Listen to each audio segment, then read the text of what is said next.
Welcome, everyone. It's BRAP. It's Wednesday, May the 20th. Wow, this month of May has really flown by pretty quickly.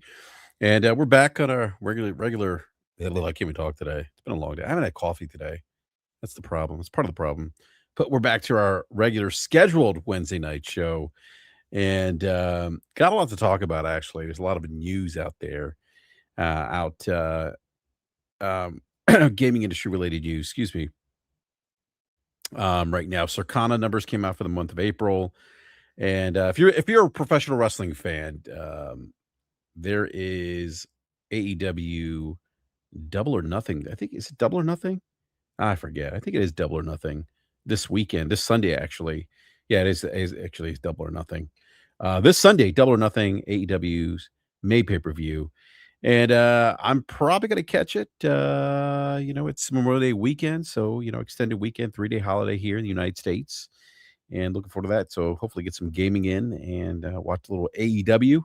I'm actually watching it right now. If you listen to the show, you know that I do tend to have AEW playing in the background while I'm doing the show, just because I'm a huge professional wrestling fan. Watch AEW. Don't really watch TNA too much, but definitely watch AEW and WWE, of course.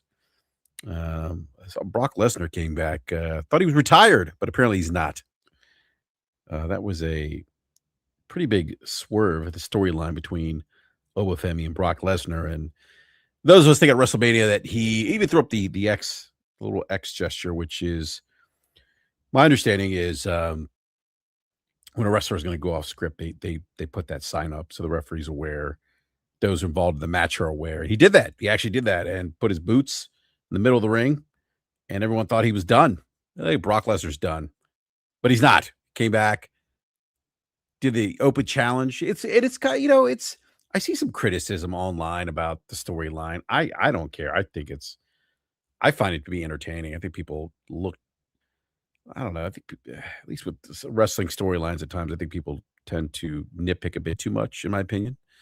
Um, it's the purpose of professional wrestling is entertainment, and yeah, if you're not entertained by the storyline, it's fair. But um, I wasn't expecting Brock Lesnar to come back, so it was a big surprise for me, and especially like if you look at the media types, they were like, "Oh, Brock Lesnar retired," you know.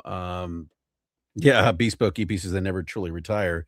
It's true. If you watch Ric Flair never really he retired a lot actually. Never really truly retired until he couldn't do it anymore.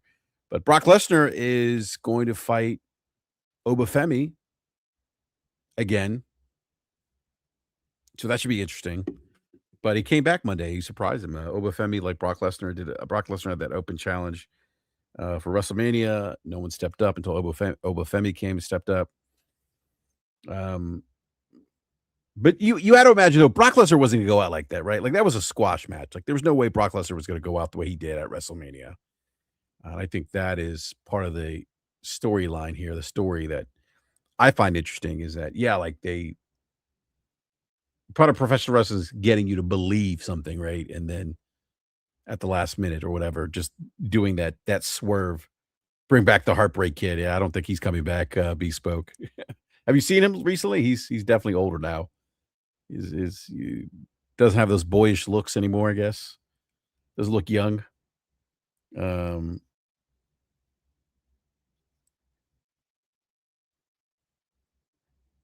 yeah, I think so too. So that's a great point, Wolfenstead. I think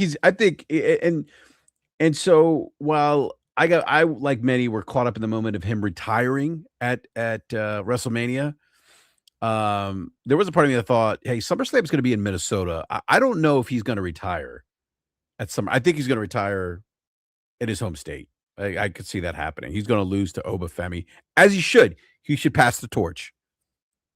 Brock Lesnar is my age, about 48, 49. Yes, I'm dating myself here. But Brock Lesnar's about my age, and look, he's had a great career in professional wrestling, had a decent, mixed martial arts career, UFC heavyweight former UFC heavyweight champion, and, I just think that he should pass the torch. I think he will pass the torch.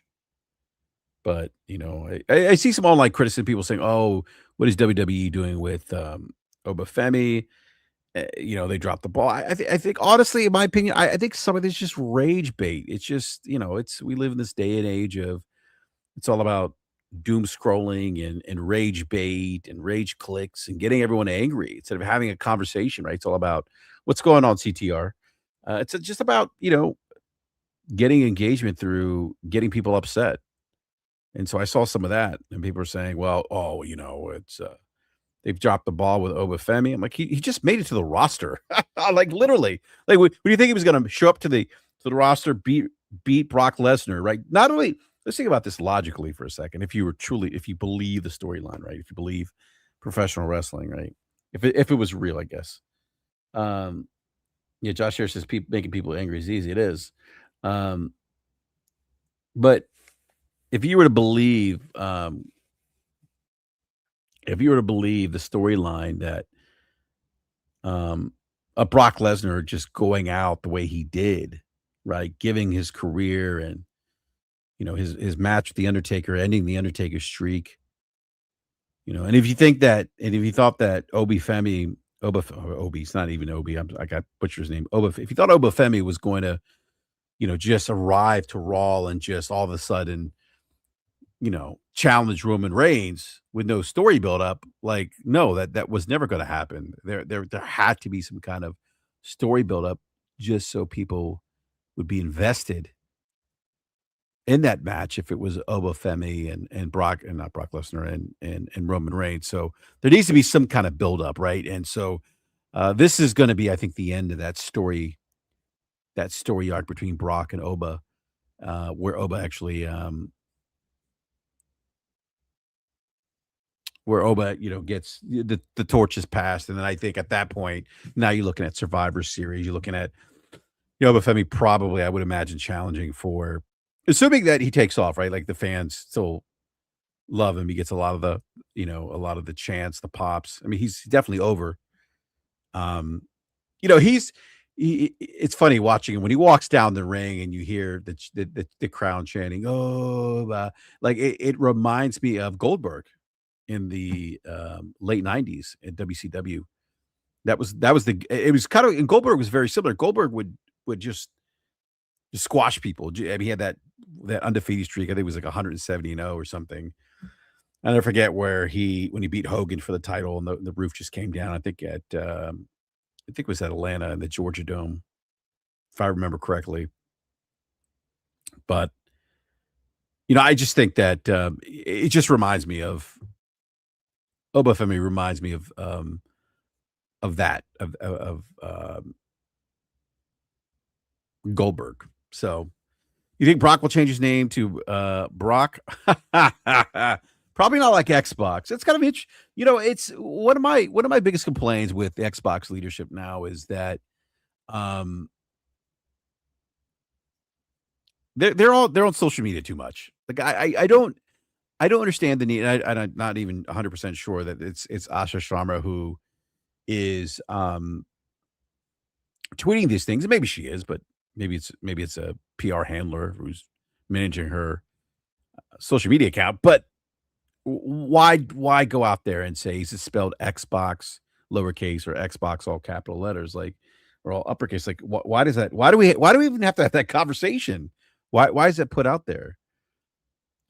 It's almost like anything to drive the conversation around Xbox, and albeit on a very small platform, which is kind of interesting. Where majority of the gamers aren't on gaming Twitter; they're just not. We're a very small subset of the consumer base that plays video games. Majority of people aren't even on Twitter that play video games. So it's like they seem more focused on just maintaining their current base than they do looking to expand. I think beyond their core demographic, their core consumer. Um, and I have theories of why they're doing that. I think that they're because they're transitioning now. They're more like a third party publisher. Again, I'm not saying that's bad, um, but I do think that they want to. It's important for them to keep that loyal core, right? Because I do think that Helix is going to be something different. they'll call it an Xbox, but I think it's gonna be a bit different from what I've talked about some of the things I've heard and what other people have heard, folks that I've talked to, who seem to think that this thing's gonna be kind of a PC dressed as an Xbox more or less. So, and some people, yeah, Arsenal, PlayStation State of Play. Yeah, so happy this week. Yeah. Yeah, Arsenal finally won the Premier League. Is that correct here down under? And Josh just said they would call it an Xbox, but it'll be a PC. Yeah, and so I think this thing's probably gonna be expensive, and so I think, but this is the future, right? This is the direction they're heading, and I'm not saying it's bad. I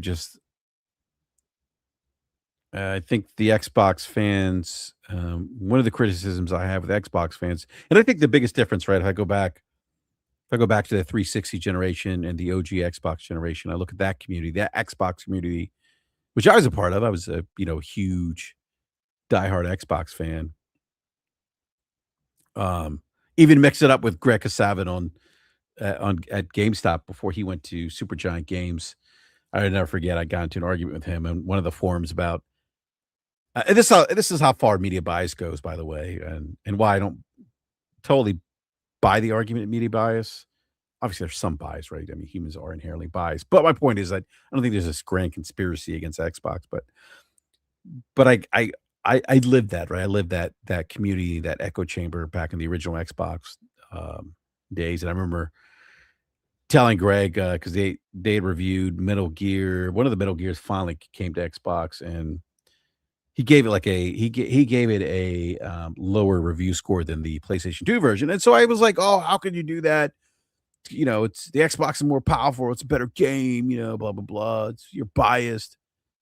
Never forget that back and forth with Greg, and then we talked about in the chat like the because I was a GameStop moderator, we had access to um uh like an admin messenger through the forums, kind of behind the scene. Like you had to be a moderator, have access to this, but I remember that. I remember having a chat with him and messaging, and we finally smoothed things over. And I think maybe Jeff Gerstmann may have gotten involved in that too. But it's funny, like even years later, and Greg actually came on to BRAP. I think in oh geez, it's been let's say 2016. It's may have been 10 years since Greg Casavo was on BRAP. We've been doing the show since 2015. And having Greg Kasavin from Supergiant Games and talking to him about the change in media coverage with gaming and the introduction of social media and things like that, and compared to his time when he was the editor in chief at GameStop or GameSpot, I'm sorry, it was a great conversation. And then his pivot into media, gaming journalism to writing and creating video games. It was just awesome. It was a great interview. One of my favorite interviews of all time. I'd love to get him back on, but he's hard to connect with these days. Um, Obviously they've gotten bigger since post Greg Kasavin on BRAP. I think they had just released maybe is it Transistor? I don't remember what game they had just released. But that was a great interview.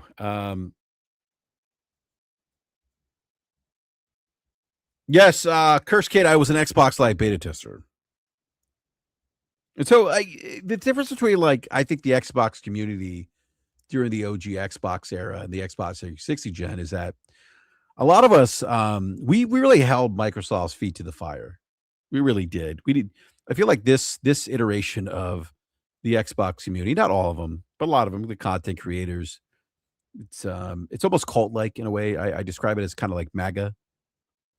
So people might get upset when I say that, but that's not all the Xbox community, but very much the ones that you see on Twitter and the ones you see like the Colt Eastwoods, those type of guys, the boomsticks.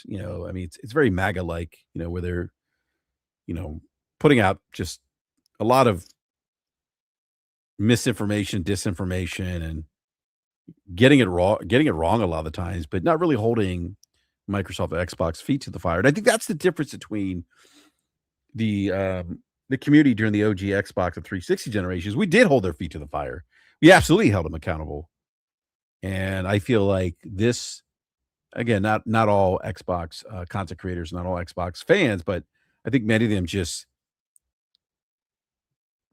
they just consume and eat whatever Microsoft feeds them, and they're just okay with it. And I have a problem with that because I think it's hurt the brand. I think it's hurt the brand. I think it's damaged the brand because they've never held Xbox accountable. I just and you see the same patterns again, and it's like they almost don't stand for anything at all, right? And what I mean by that is like when I say they don't stand for anything, you see the pivot in the conversation around exclusivity now, where it's like now for so many years they were saying, "Oh, exclusives are antiquated, they don't matter. Exclusives are anti-consumer. This is the future. It makes sense to put your games everywhere." It's like, no, it's a little bit more complex, and it makes sense. That argument drove me nuts. I saw a couple content creators would say, "Oh, well, that's the way the industry is going."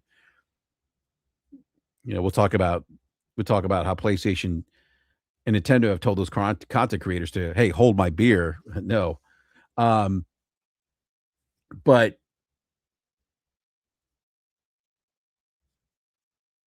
a lot of times, you know, well, I should say, let me go back to the point I was trying to make.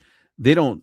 I don't think they some members of those communities of that community and some of the content creators don't stand for anything because again they were on a crusade saying exclusives are antiquated, exclusives don't matter, AAA games are too expensive to make. I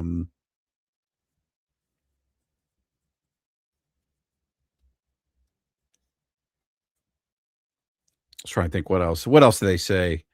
Sarah Bond saying they're antiquated, so um and now they're talking about exclusivity again, like, oh, Xbox needs to bring exclusives back. So to me, that means that you're just a follower. You really didn't you don't stand for anything because you fall for anything or you believe anything or you just you have lack conviction. You just change with the wind or whatever drum Microsoft or the community or the content creators are beating at that time, which is unfortunate. And that's to me, that's the biggest difference between the OG Xbox and 360 generation, where I feel like those are the real diehard fans. Those are the real Xbox fans, those generations.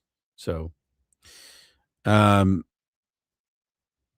but I do want to get to a news item here today. So we did find out those of us who Embracer Group, yes, Embracer Group, the group that bought a lot of double A developers and just had this massive catalog of IPs and just big machine, if you will.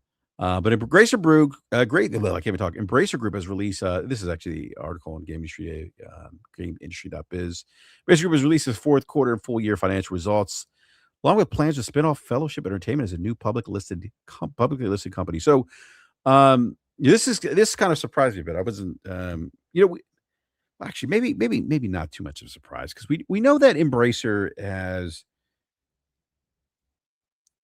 they bought a lot. They bought they acquired quite a bit, even during post-pandemic COVID or during COVID, post-pandemic, and I think it's interesting. I think we're kind of in this day and age in the industry where I think probably we're seeing a bit more fiscal responsibility, tightening of the belts, if you will, increase of prices, things like that. I think part of that's because of that course correction post-COVID. A lot of people don't talk about that, right? That a lot of companies were spending a lot. They were, you know, there was that COVID bubble. Everyone was home. Everyone was playing video games, and many of those consumers who were playing video games are just left when it was safe to go back outside, and they just never came back.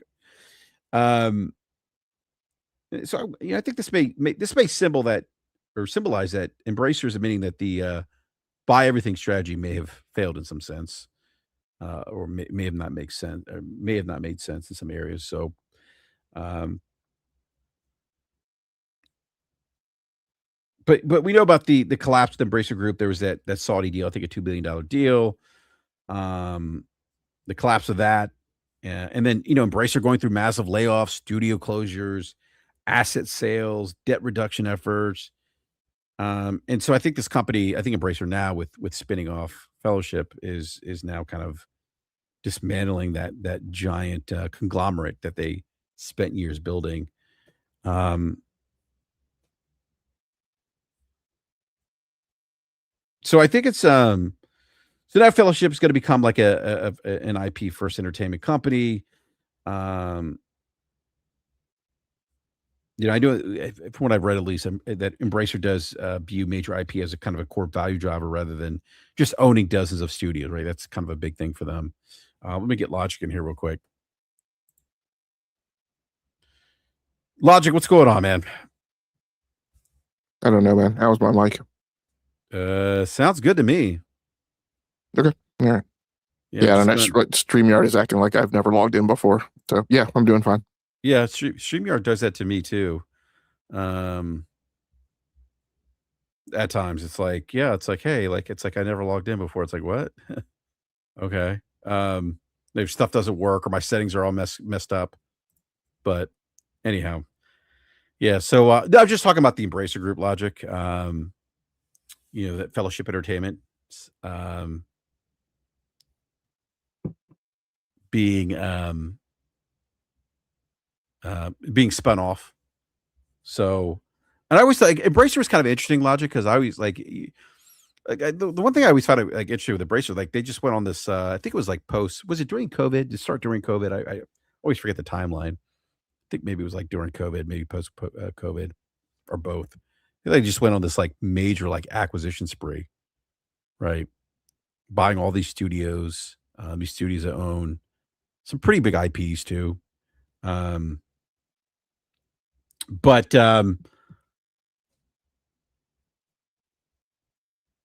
they've gone through some challenges, right? I just before you jumped on the show, I do remember they had a deal with the Saudis that fell through. I think it was like a $2 billion deal that fell through. There's been like layoffs, studio closures, you know, cost reduction measures, things like that with Embracer. Um, so the Embracer thing's kind of interesting for me because to me it's this thing. To me, I was looking at kind of this big machine um, that maybe just didn't, in the end of the day, work out.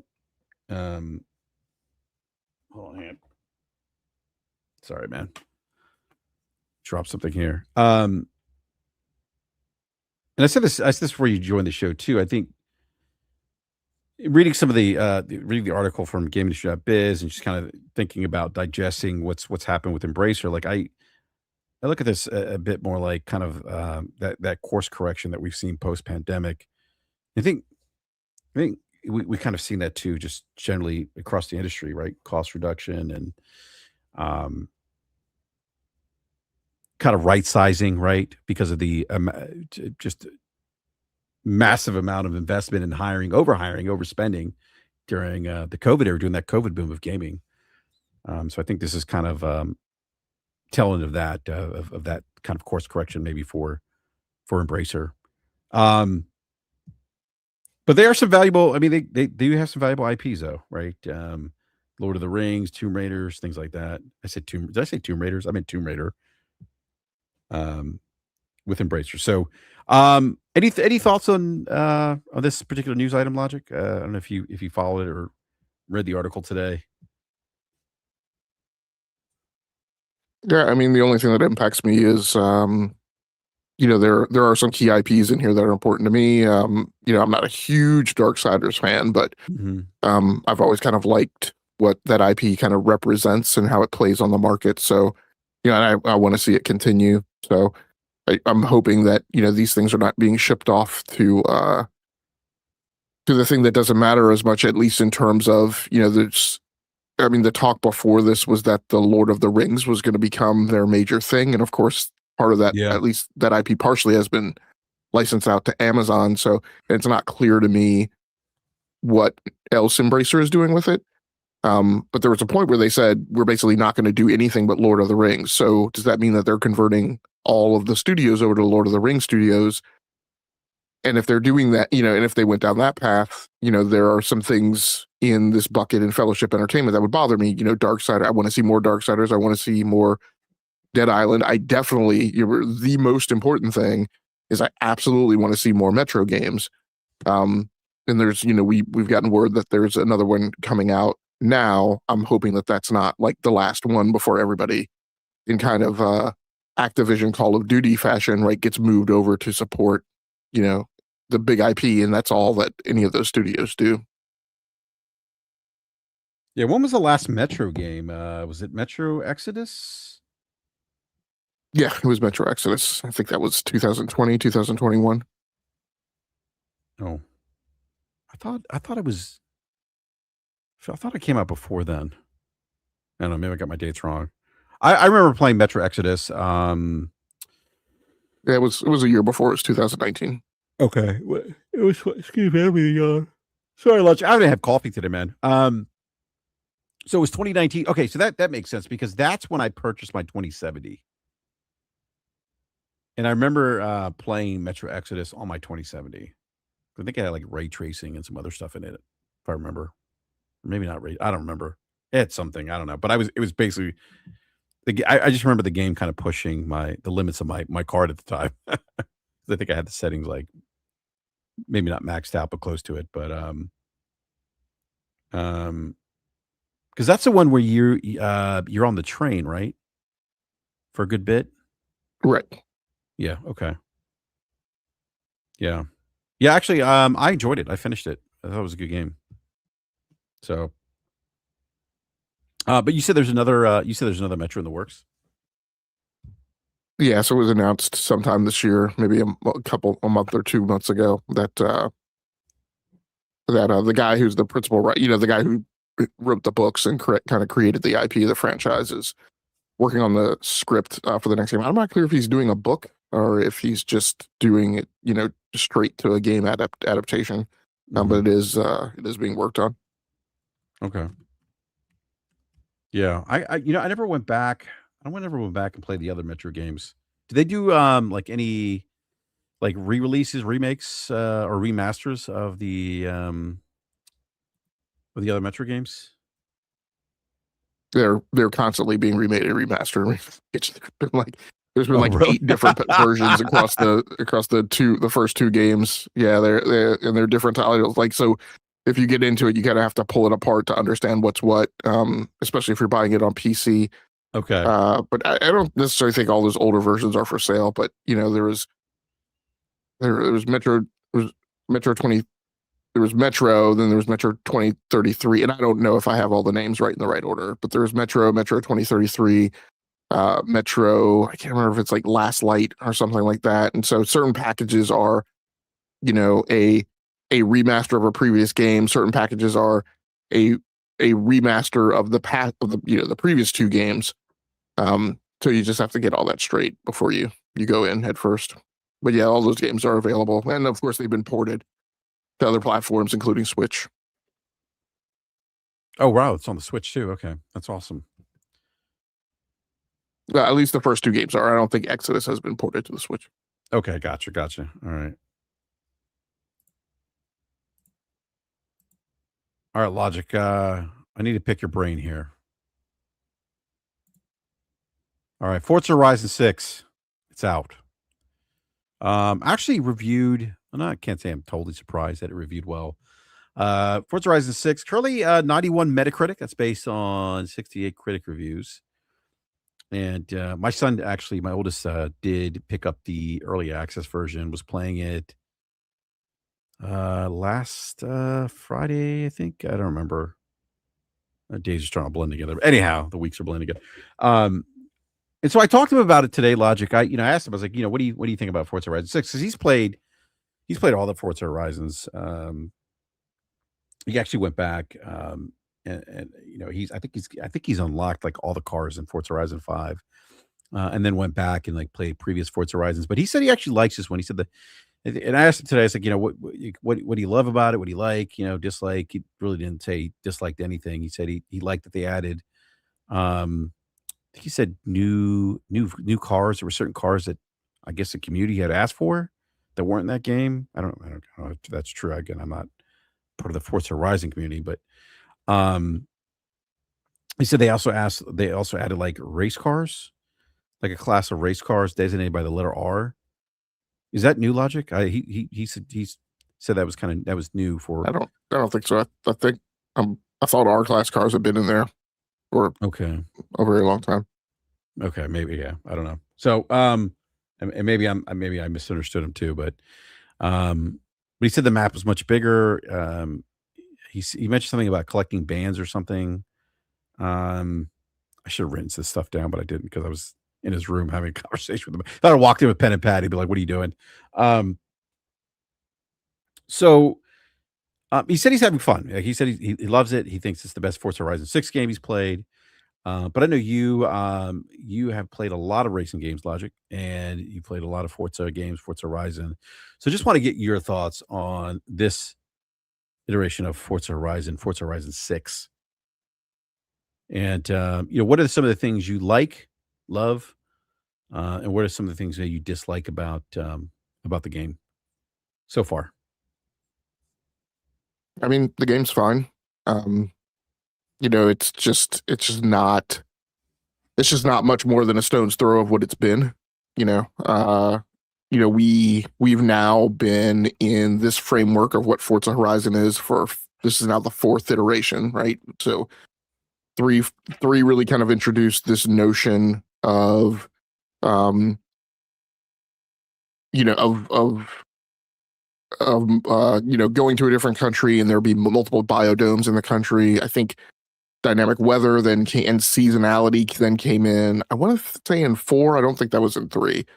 um so that kind of cemented the framework, and then that framework was repeated again in Forza Horizon 5, and now it's being repeated again in Forza Horizon 6. So the game is fine. Like if you're looking for, if you were looking for a game that is like I regard Call of Duty, where I don't expect there to be that much each year, and that's not my demand signal for that game, and it's an annualized release, then that mode would be fine. Um, my personal perspective is, this is, the last Forza Horizon we got was 2021. It's been 5 years. There's Forza Motorsport in between. And so this game just doesn't really do anything to move the needle. It really polishes Forza Horizon 5. Um, I'm concerned slash bothered by the notion of, what's been done to Turn 10. Because, I mean, clearly to me, the only thing Turn 10 was able to work on for 3 years was getting ray tracing into the game and getting it to perform at the same level it's always performed, which is at 4K 30.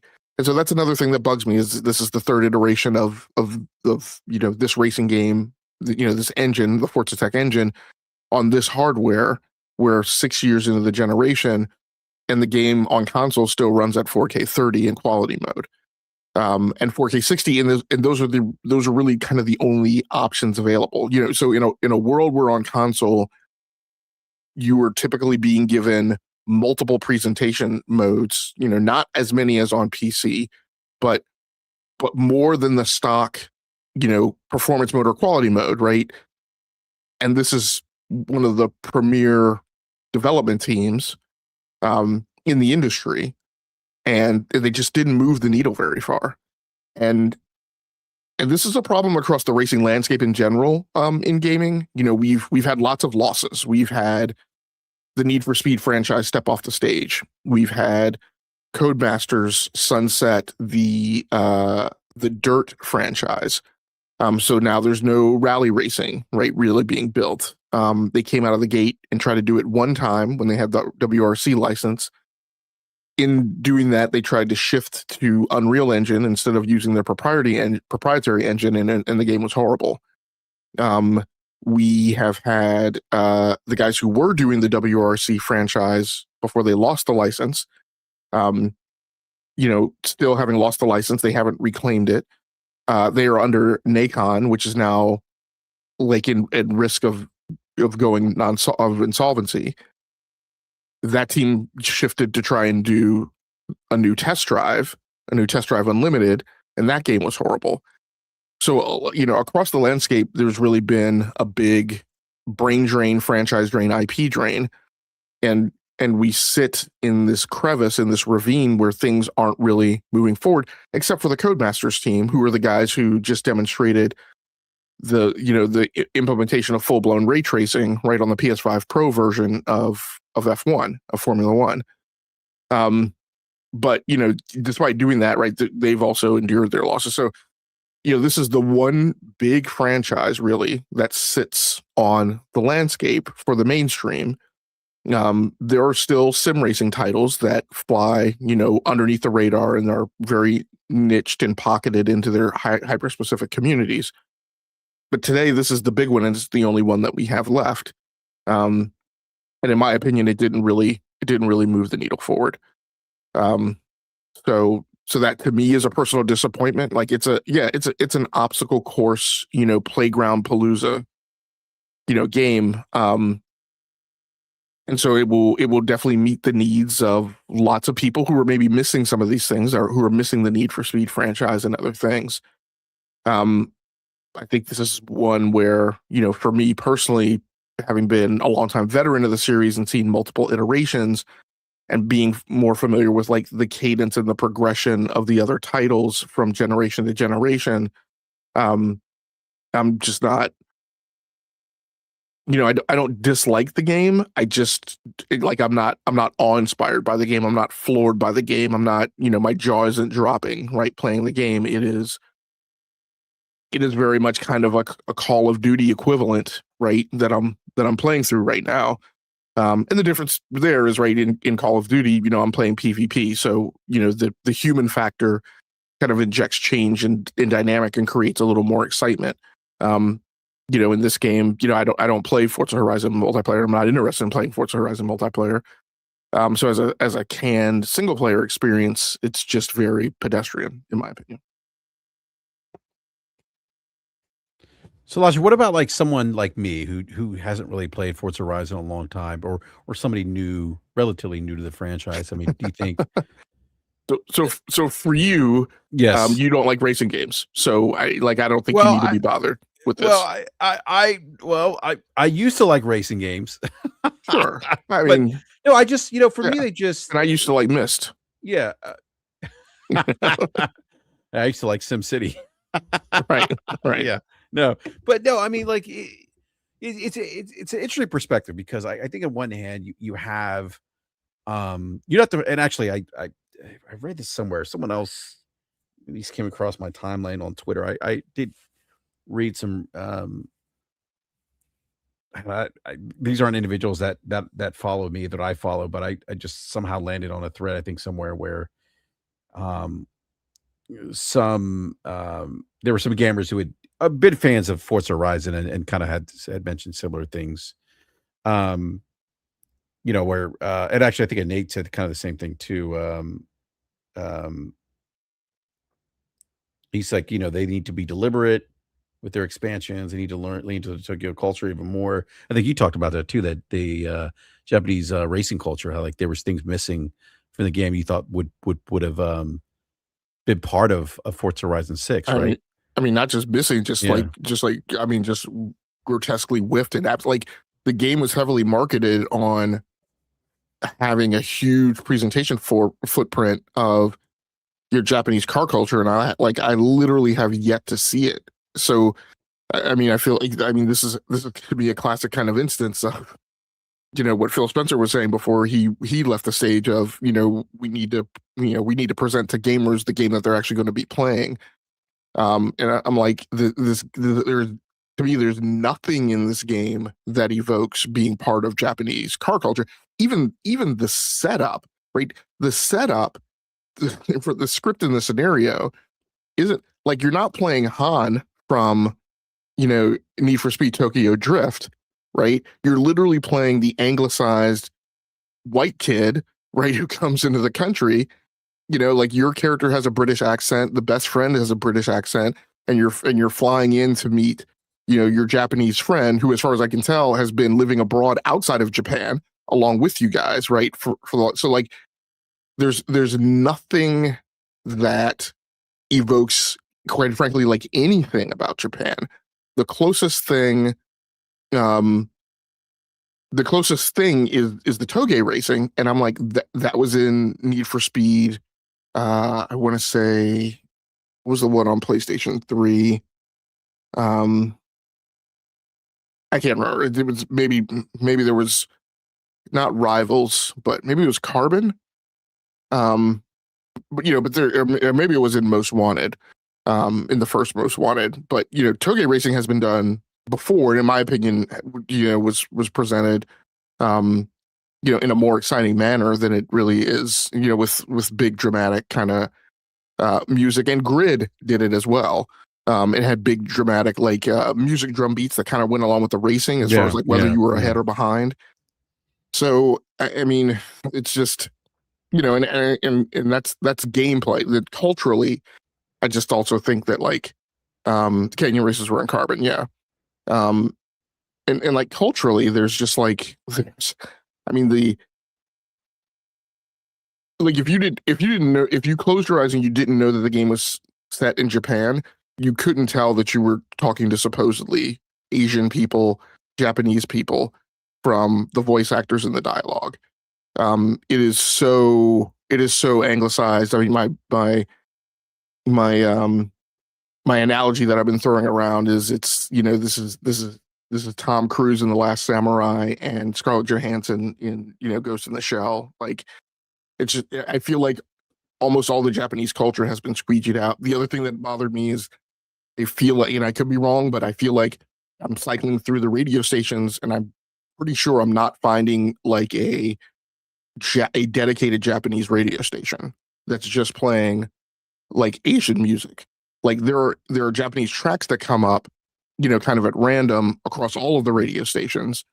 But then after they play that song, then they're right back to so the music catalog, as far as I can tell, is still 75-80% of what it's always been in Playground, in Forza Horizon. There, there's hip hop, there's pop, there's regular stuff. But I actually quite honestly, I feel like there's less of a focus on localized musical culture than there was even in Forza Horizon 5, where I felt there was a ton of Latino music in Forza Horizon 5.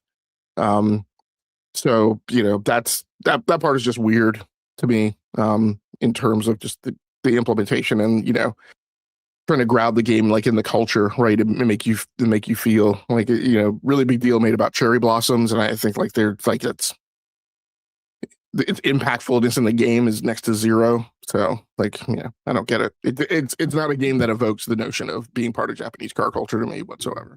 So it sounds like it does Japanese car culture at a very surface, like at a very surface level, right? Like it probably has. I think I saw the cars. My son's game, like the Supras, the GTRs. Is it Those GTRs? those cars have always been there. I know, I know, cars. I know. They've always been there, but I think like the NSX, the Evos, right? Yeah, but it sounds like there's no regional subculture. I guess is kind of what you're saying. Like it's not. Not it's only very, have they always superficial. Not only have they always been there, but like there's I should I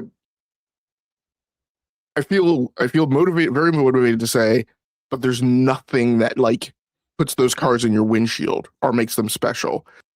I will say there are events that you go to where they put you in a car where like you're not driving a car from your own garage. Mhm. And yes, some of those races like they put you in a Supra and they put you in an MR2 and they put you in, I'm like, okay, but they do the same thing in the Crew Motorfest. Like and they've done that before, and they've done that before with some of those cars because they've been class oriented, or like this is an Asian car event, or or this is this is a 4-cylinder event. So those things have always been there. And again, so there's nothing like they've had like Japanese car seasonal like events or whatever, where like you're supposed to pick a car from from that car category, and they've done the same thing in Gran Turismo. So like there's to me there's like it doesn't immerse me in Japan just because you do that for like 20 events instead of 5. Like it's like you're doing a thing that you've always done. So I don't know. And again, when you talk about somebody who's been playing racing games, right, and you're like, this is a franchise where you've been doing that for 21 years. and for me, when you go back to like OG Gran Turismo, right, in the 90s, you're talking about a person who's been playing games for 30 years. So, and I know some of the response to some of that criticism will be, well, you're not the target audience, and like, would you have negative bias because you've been playing all these things? And I'm like, okay, sure, certainly. But this is a critical thing to me that the industry both needs to understand, and I think the vast majority does understand, and like that's why the industry is the way that it is. Like everybody who runs around talking about, Gen Z, Gen Alpha, and you need to do this for the new kids, it needs to be understood that those kids don't have any money, right? The people you need to be keeping ingratiated are the people like me who have the discretionary income. And I've written this article. I wrote this article, what, a month ago, 2 months ago, right? Lined out like the economic variation, right, in this country at least, and how it drives the industry and who's spending money. I'm like, there's a huge wealth gap between Gen X and Gen Z and Gen Alpha. And as you filter down through the generations, as you go through Gen X and the millennials, right, and you filter on down, you get increasing amounts of, of younger generations being saddled with debt. You get increasing amounts of people having huge student loans. I graduated with zero student loans. And I bought and most of my peers who didn't live a life requiring as much travel as I did were able to buy houses before they were 30. These younger generations are going to have that capability. So when you talk about what games need to be made, particularly if you're selling games, you need to be selling games that are desired to be bought by, what people like to run around and call the older generations, because those are the generations with money. So,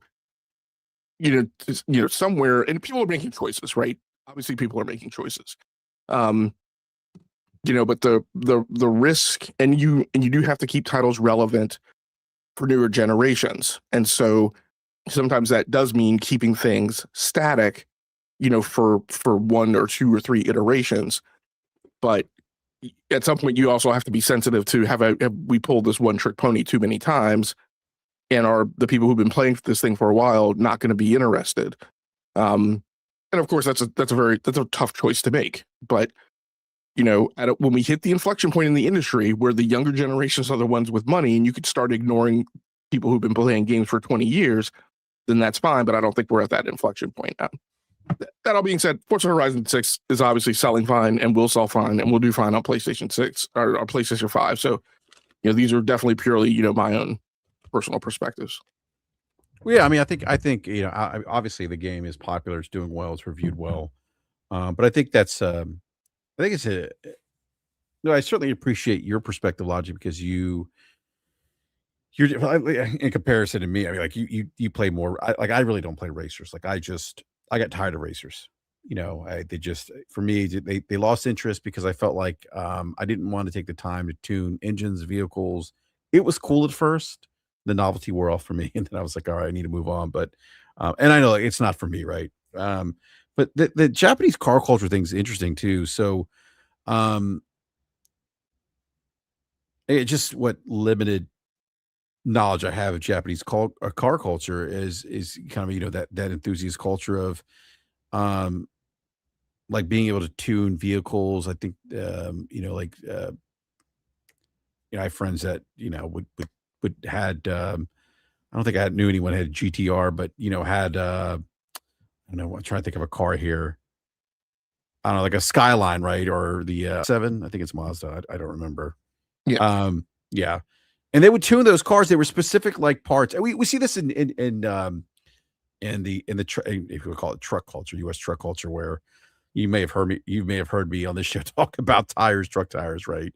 But there's performance, suspension, things like that, exhaust, same thing, like in that truck enthusiast community culture. But the same thing with the Japanese car culture, right? Like I remember like my friends like tuning or having certain things, brands, um, for that they would invest or upgrade their cars or specific brands and things like that. So is that level of detail or tuning available in Forza Horizon 5 that speaks to Japanese car culture, or are they particularly like Japanese brands tuner brands, I guess, that are part of the game? I mean, the capability to tune is there. It's always been there. It's not specific to Japanese car culture. I don't participate with a lot of that of the game. Um, as far as tuning goes, I do go in and do upgrades, and I have a thing of where, like, because I like to have cars across all of the different classes, I also tend to never upgrade a car outside of its class. So it was very novel and cool for me in Forza Horizon like 2 and 3 to take a D class car and upgrade it until it's like an S2, right?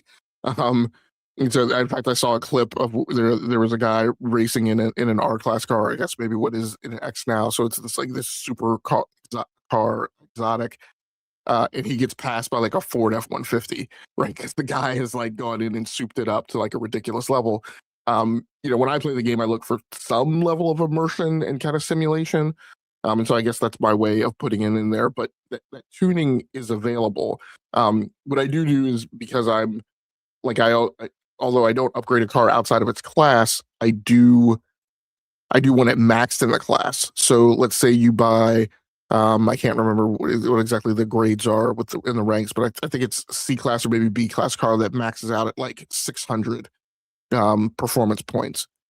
So sometimes you'll get a B or C class car, you'll get it at like 456 points. You'll hit auto upgrade, and it will auto upgrade it, but it won't max it. Like the best the computer can figure out is to get it to say 557. So the way to get it, those last 43 points is to go into Forza Vista, and then you can apply some more granular upgrades. And so I do spend time going in there, and figuring out, okay, are there parts here that I can do further mods with to get it up to max. So that's in there. But again, I've been doing that since Forza Horizon 2 or 3, and it's the same paradigm and it's the same model, and none of that's new. And none of the and maybe some of the brands in there are like Japanese specific, but again, they're the same brands that have been in the game the whole time. And at this point, I don't even bother looking. Like I don't care what brand of rims I put on. I just care if I'm buying rims that like expand the width of my tire, and that therefore makes a difference in performance. So I don't, maybe that stuff is in there, but in my opinion, for me who's been playing it forever, that stuff's not impactful and hasn't been for a very long time. So Logic, is there a segment of the Forza Horizon community that feels like, hey, like, yeah, this game it's good, but it's getting a little bit too repetitive. Like there needs to be some sort of innovation or something different, right? Is there a lot of that in the community, the Forza Horizon community? I don't know. I don't hang out with those people. Okay. When um so for multiplayer, in the earlier iterations of Forza Motorsport, really not really Forza Horizon, but really Forza Motorsport. um I mean, me personally, like, I don't even know why you would bother with being competitive in Forza Horizon. It's just too wide open. In Forza Motorsport, when you're on closed circuit tracks, and especially when you're playing those kind of classic historical Formula One circuit tracks, that I think makes a difference and would be fun. And that's where you would get into like tuning, because on certain tracks, certain corners, and certain elevation changes and stuff will drive you to tune a car in a class to be specific to that track. But like in Forza Horizon, everything's just, again, it's Need for Speed, right? So like, whatever. Um, but but then again, in that Forza Motorsport community, I would hang out with some people who were kind of deep into it. But the problem with Forza Motorsport, and extends into Forza Horizon 2, is everyone starts the game, right? And you have, very basic cars, and you have to earn, right? So that you can upgrade the cars. I never hung out that much in multiplayer, because it is dependent upon the people who spend more time and get access to this. I mean, this is it's super funny. This is why I insist on having cars in every class, even though it doesn't matter anymore. I insist on having cars in every class because of that old multiplayer paradigm. Because you would go into races, people would want to race different. classes, and if you didn't have upgraded and tuned cars in that class, then you would be SOL, and then you would wind up having to take something that you had stock off the shelf that you hadn't upgraded, or just buy a car in that class on the fly, and just race it. So you kind of had to have an inventory of cars spanning multiple classes, with appropriate upgrades and tunes. That's also why I don't upgrade out of class, because again, I needed to have cars that were maxed in a particular class. But I mean, since getting out of that, and really getting out of like being deep into Xbox communities, like I don't know if those people feel like the game is getting long in the tooth. I know that the person who came in here and argued with us, the one time, right, the girl, or they, or whatever, who said she was a member of a online like esports Forza league, and nobody was worried about Forza Motorsport, when I said there were indications and warnings that Forza Motorsport was coming in hot, and that turned out to be true. I did notice on her Twitter account that she was very despondent when Turn 10 got shut down, and things were not going well in Forza Motorsport 2023. She was lamenting many of the things that I told her there were indications and warnings on the skyline were going to happen with 2023. So I don't know if she's representative of that esports Forza community who wasn't worried, and now is. Then I would suspect that they're concerned about what Turn 10 was able to do with this, and where the franchise is going.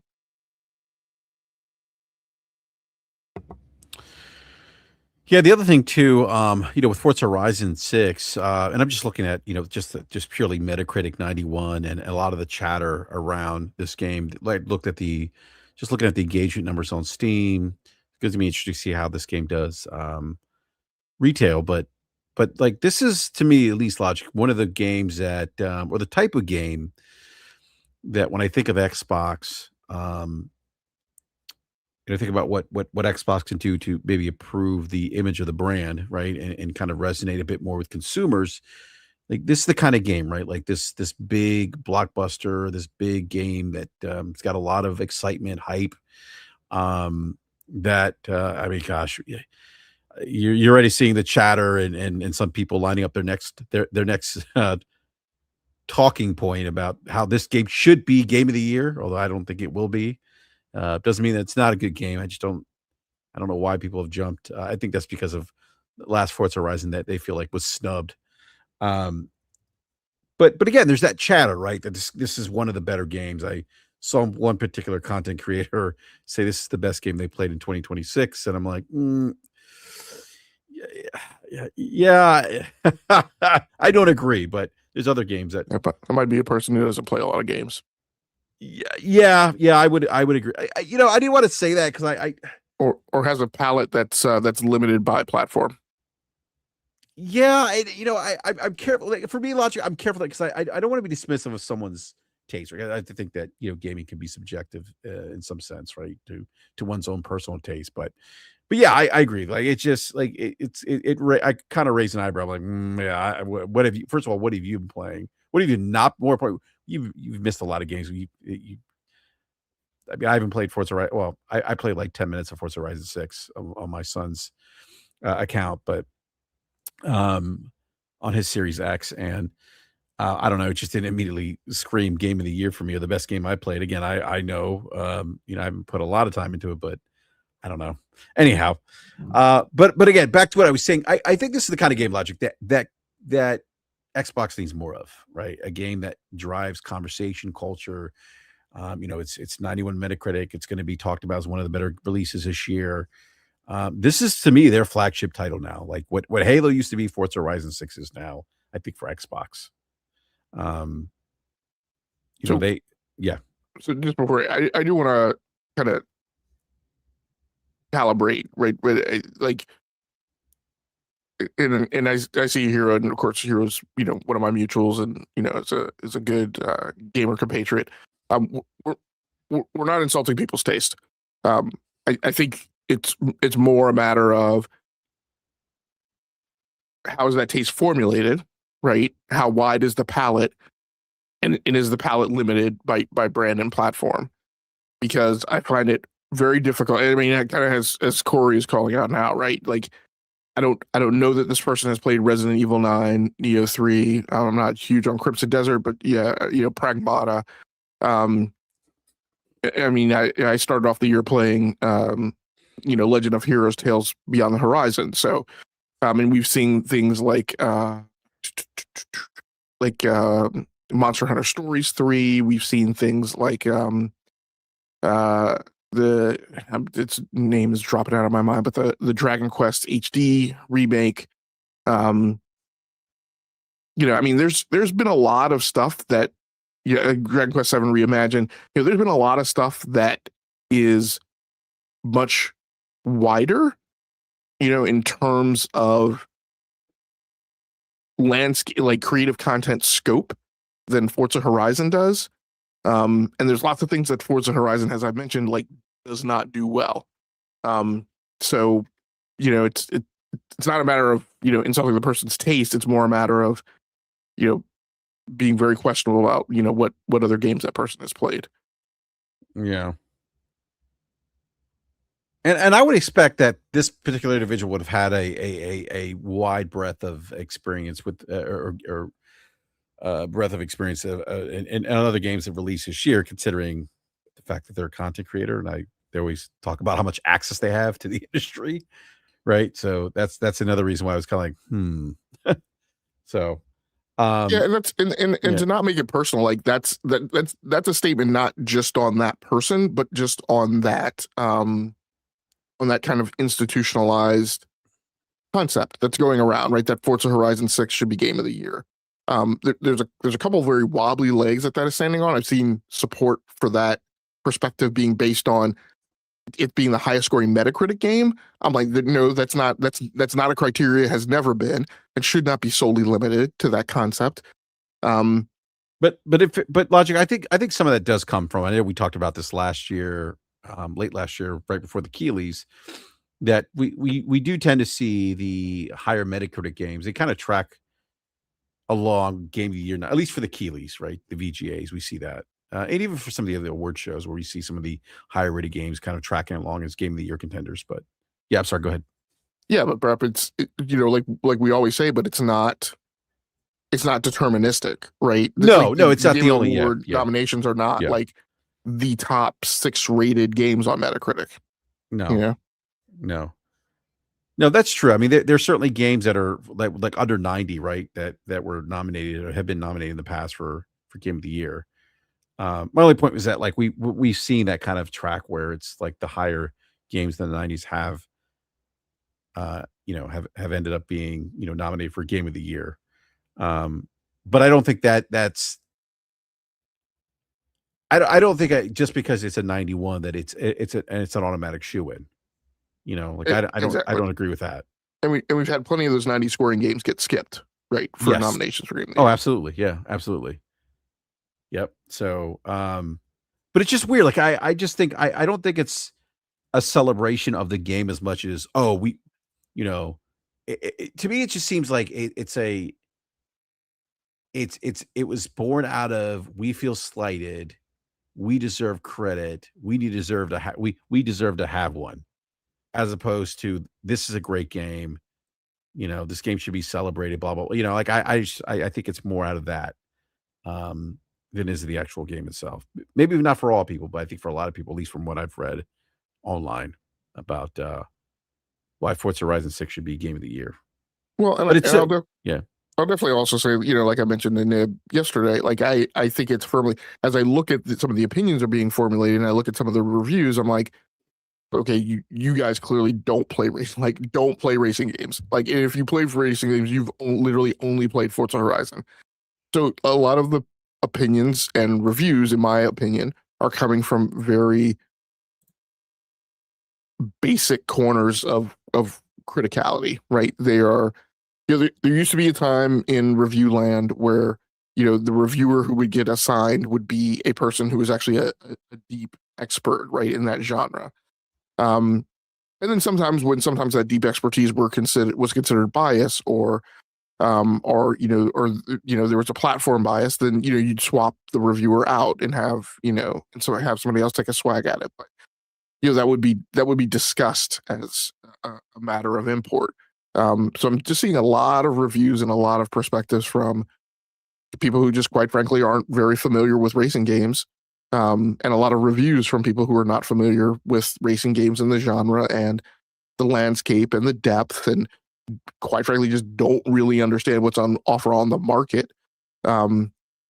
Rendering an opinion about Forza Horizon 6 and feeding into the skew of that statistic. Not saying that their reviews are not valid, but when that's a bulk of the reviews, then obviously that's gonna skew the statistic in one direction. Yeah, that's a fair point. That's a fair point. Yeah, I'm seeing these hundreds here. Playground Games does it again, equal parts Adept Teacher and what's the other one here? Eurogamer Portugal. Where's that? There was a IGN. It was IGN Japan. I just missed. IGN Japan gave it an 80. IGN here give it 100. Technically, Forza 6 not skipped a beat. Runs like a Titan. Anyhow. Wait, the US outlet of IGN gave it a 100? Yeah. Okay. Remember IGN was biased towards Xbox?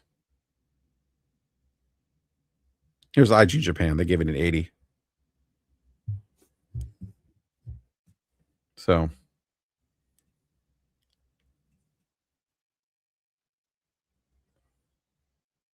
Or Logic. How many hours have you played so far for Forza Horizon 6? I think I've put in about 9.5, 10 hours, somewhere in there.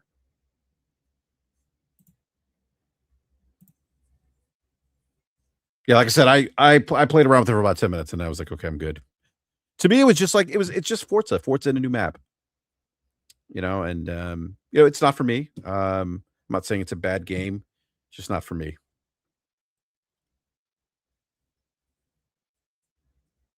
I think I missed her super chat. Hold on a sec here.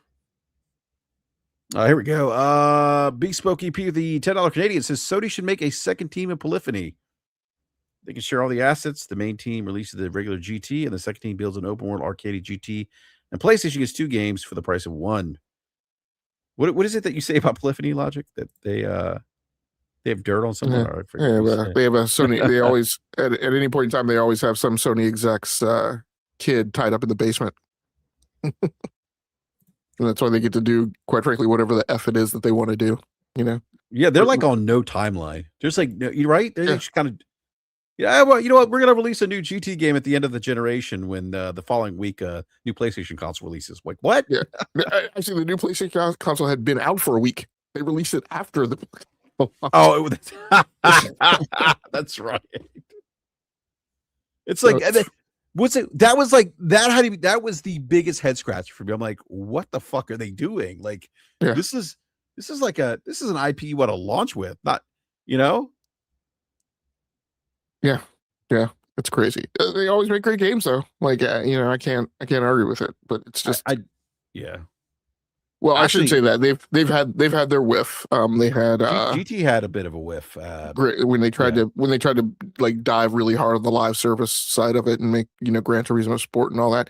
And look, as much fun as Gran Turismo is, Gran Turismo 7 is one of my favorite versions after, quite frankly, just not really being that enamored by the series for a very long time.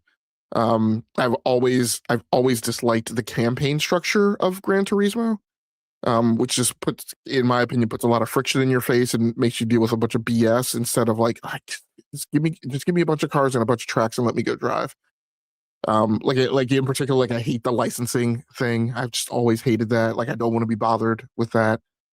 But at the end of the day, they make good games. So, but it's just always funny the dynamics and politics of like. I look at them and I'm like, how in the world did they get away with that? Yeah, it's kind of a head scratcher. I did actually pick up GT7. I got the the 25th anniversary edition or whatever. So I actually do have that, but and I played it for like I don't know, like maybe 30 minutes, and then I was done. But I got it. I that was more novelty than anything else for me. It was like, okay, Gran Turismo 25th anniversary edition. That like why not, right? Because when GT first came out, um, it was at the time it was such a big deal, at least for us, right? Coming off of like seeing the kind of like fidelity and vehicles, customization, things like that. Like it's just something that had never experienced up to that point. Um, so yeah, so I still actually still have that here, that 25th anniversary edition. Yeah. Hey, Brap, I'm going to step away for Yeah, yeah, 30 yeah. seconds. I'll be right back. Yep. All right, Lodge is going to step away, and so thank you for that super chat again, Beastbuck. Really appreciate it. Do me a favor, do the YouTube thing. Hit the like button, and yeah, we got like 60 something people who are watching. I think we have like 3 likes. Come on, let's get those likes up. It really helps out. Oh, 27 likes. Let's get those likes up. Helps people find the channel. And let's see. I think I got a super chat. Yes, Borbor Country with the $5 super chat. What's going on, Borbor? Says what irks me is if Polyphony Digital did Forza Horizon 6 will be a 6 or 7. 6 or 7 seems like a different scales for different games. Yeah, I don't know about that, Borbor. I don't know if that has anything to do with just being polyphony. Um,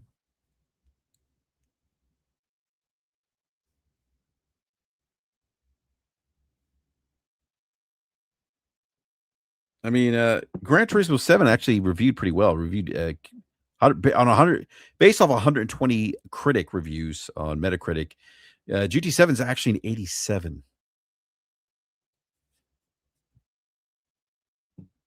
But thank you for that super chat.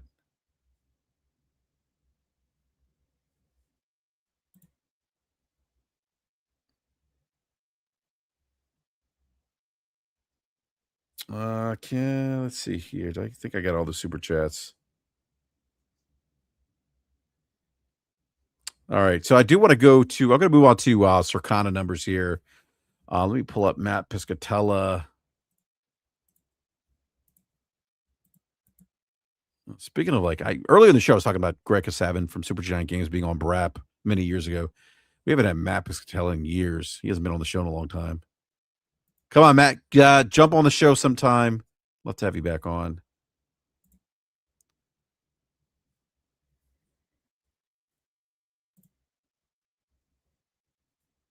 All right, so US video game market highlights for April 2026 per Circana. So let me get to these numbers here. Um, US video game spending grows 3% in April 2026, led by Tomodachi Life Living the Dream. I think was the top selling game of April. But it's gaming's interesting because here in the US, I mean, if you live here in the US, there's this thing of rising energy gas prices. Yes, gas has gone up quite a bit. Back in, I don't know, late February, early March, not playing. I was playing video games, but I was paying probably about $2.89 a gallon. My truck takes regular fuel, which is fantastic because I had a prior to the truck that I had a Yukon Denali that required premium gas, and that was a pain in the ass. But now gas is, at least where I live, like $4.45, and I know it's more expensive elsewhere. But just interested to see these numbers with spending growing 3%, despite some economic challenges, pressures that consumers are feeling at the moment.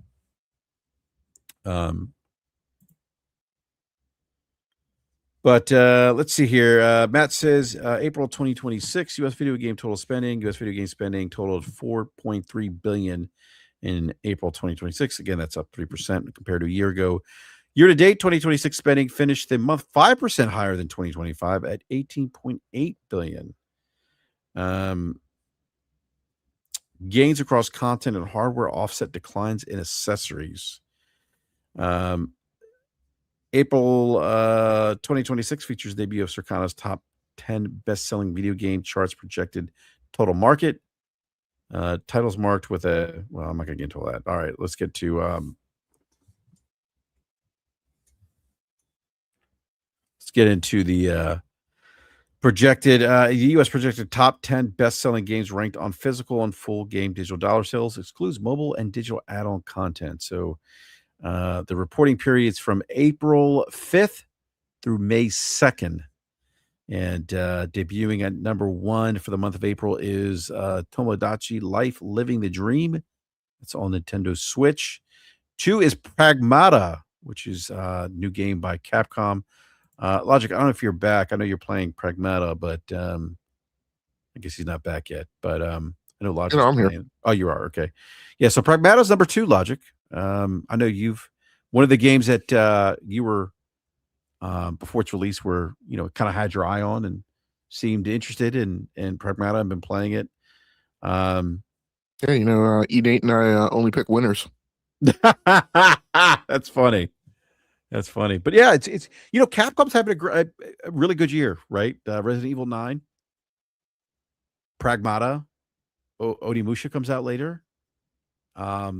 So yeah, dare I say publisher of the year? I don't know, maybe. And I'm banging the drum. We need to stop forgetting Monster Hunter Stories 3, which I too have been guilty of. Yeah. So yes, Pragmata is number 1, or not number 1. Debuts at number 2. Excuse me. Crimson Desert as number 3 was at number 1 last month. MLB The Show was number 4. It was 2 last month actually. Matt put out a not a tweet, but a post on Blue Sky Social saying that that MLB The Show 2026 should nerf Shohei Ohtani, that he's just too OP.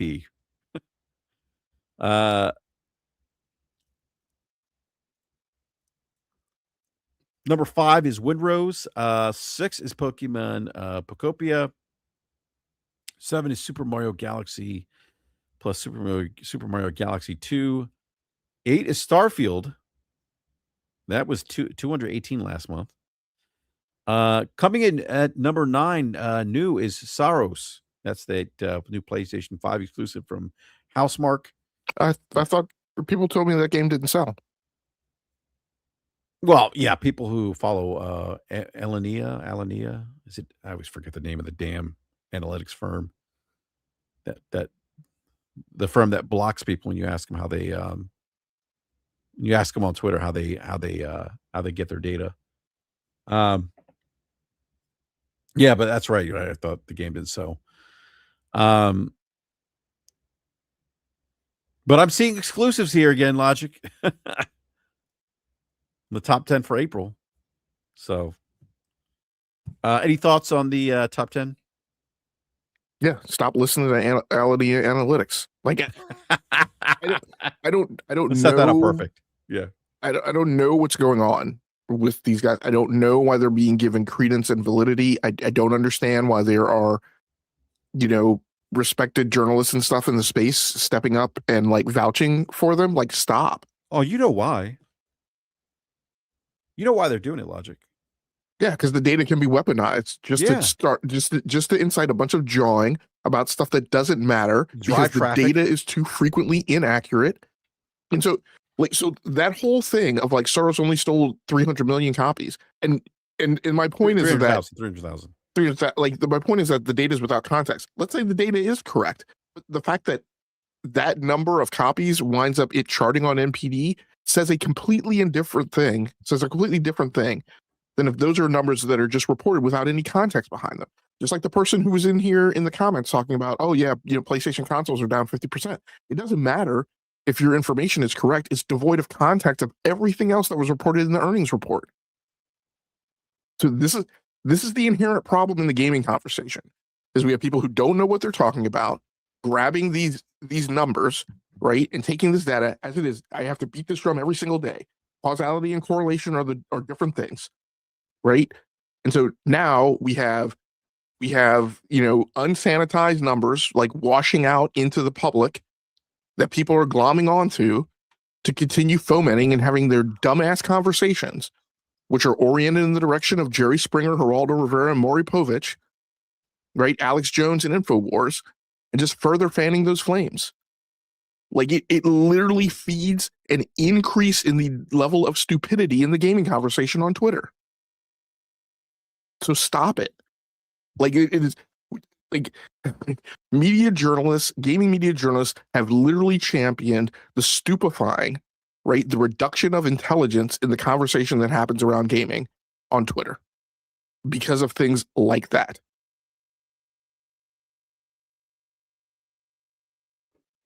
Yeah, 100%. I mean, like you see, like it's, and I'll call his name up, but like Destin Legary, like worked all these years at IGN, and I watch his content sometimes, and I'm like, it's so cringe at times, right? He does nothing to drive good conversations. It's just there to drive clicks and views, get people engaged, but through eliciting some kind of emotion of anger or disappointment or whatever, and then or weaponizing something. Like it's terrible. It's terrible. And you're right. Like it's like I think I ask this of you the other day. Like do we have these conversations in other entertainment industries? Like I'm really You know, curious. Like we did have this conversation. I said, we Yeah. don't, at least as far as I see it, I don't see the similar conversation happening in movies. We have I Motley know. Fool, where you go and you can see what was the budget for the movie, what were the box office receipts in the US, what were the box office receipts international. That tends to be the singular source that everybody reports and like aligns to, right? For all their blogging and whatever. And there's not this super weird like ICBM nuclear proliferation of just bad dumbass data for people to pounce on and have these idiotic conversations. Like I don't get it. It is the reality TV of the gaming media, It- and that's what's going on. And it just gets worse and worse every year and gets further and further in the shitter. and what's really fucking scary is that some of these people that are driving these conversations, they work for media outlets and they're consistently putting out articles. Worse than that, they vote and can have children. Oh man. Like I'm like, look, I didn't want to bring this. Hold on, Secure Logic. I need to bring this up because this is I don't know. I wouldn't say this person's a journalist. There's somebody who they're a contributor for Windows Central Gaming. And I'm having this conversation again. People not understanding the value prop, the change. Okay, you remember the debate, the conversation over, um, the price of Game Pass with Call of Duty going up to $30 and then it being reduced to $23. But they removed Call of Duty, and I made the argument like, hey, like the baseline value proposition changed because that anchor, right, that big anchor of Call of Duty is no longer there. You're still you're technically you're kind of getting less. I don't know why anyone would put Ubisoft Classics and Fortnite Crew on equal footing from a value or like on the same plane as Call of Duty. I think it's ridiculous, right? Um, and I'm having this conversation again, Logic. Like this is you talk about like stupid, like just bad conversations in the gaming space. Like I don't like it shouldn't be hard to understand like that at $20 Game Pass Ultimate, right? The baseline here was $20 where Call of Duty was their day and date, right? I know we've talked about this before, but again, this conversation just came up again today. Yeah, and I'm like, it's the biggest value prop, the biggest anchor, the biggest IP, right? In Game Pass, Microsoft sold you on that. They sold us on. They marketed it that way. They saw it like that. and what infuriates me is this whole backing into, right? The value prop didn't change in the baseline. The $20 was never so the assertion is that people who were in Game Pass and onboarded into Game Pass the first time COD was put into Game Pass all of them unilaterally, mass hallucination, had the assumption that this price is going to go up because of COD in relatively short order. Right? It's not that it's going to do a $1 or $2 price increase, based on kind of the normal creeping along pricing escalation of subscription services, but that because of Call of Duty, we expect a price jump, right? A correction, and that this $19.99 is a sweetheart deal. This is the assertion that is made by a person who is being professionally paid as a salaried journalist at a major tech outlet, not just gaming outlet, but tech outlet. And that's just brain dead lack of education in whatever school system he came through. I assume New Mexico or Mississippi or Louisiana. No, I think he's in the UK. Sorry, so, I could be wrong. I could be wrong. Then it's a grift. It's either brazen, blazing, lack of education, or it's a grift. But the point is that the value proposition changed from the baseline of $20, while Microsoft maintained a price increase, while concurrently touting that Game Pass is profitable. That too. But here's this is why I said this early in the show. Logic, I brought up my Xbox. I was an Xbox Live beta tester, but I talked about just how I remembered the Xbox community back then, the OG Xbox, the Xbox 360 generation. We wouldn't have tolerated shit like this, right? We would have been unhappy about the increase.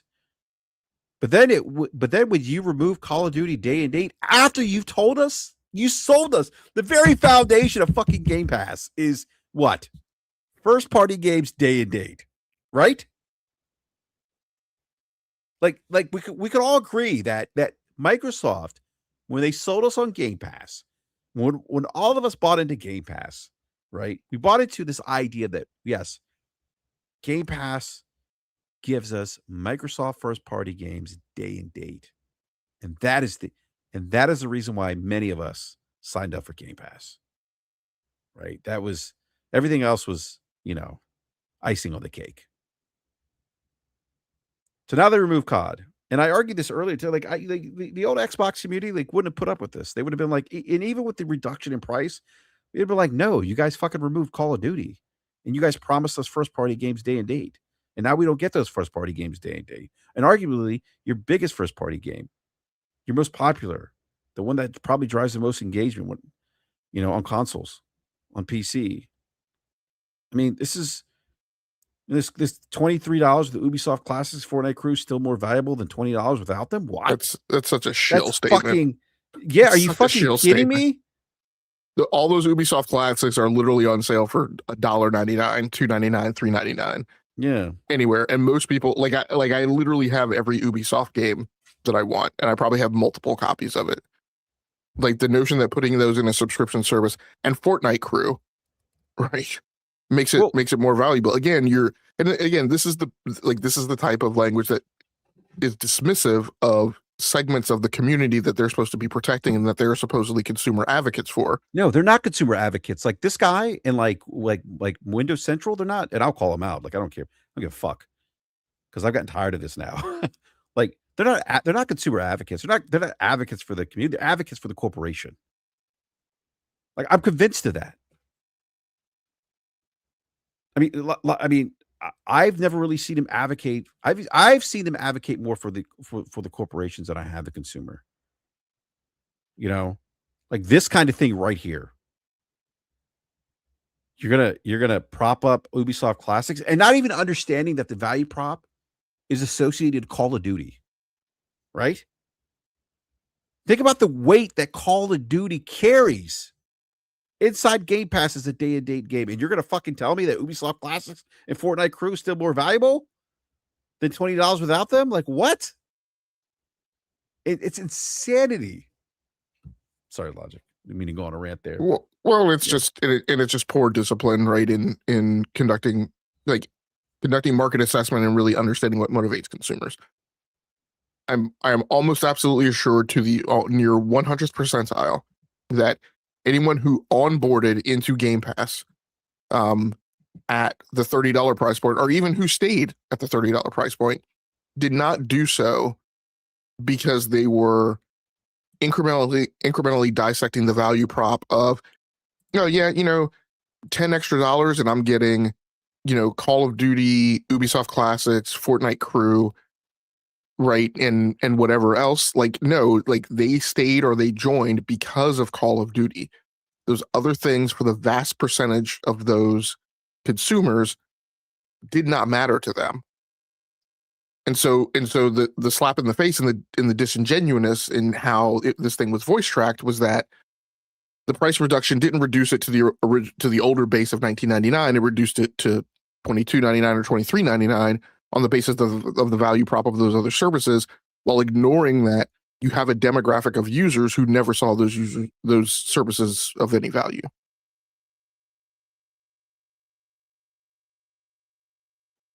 While maintaining a price increase.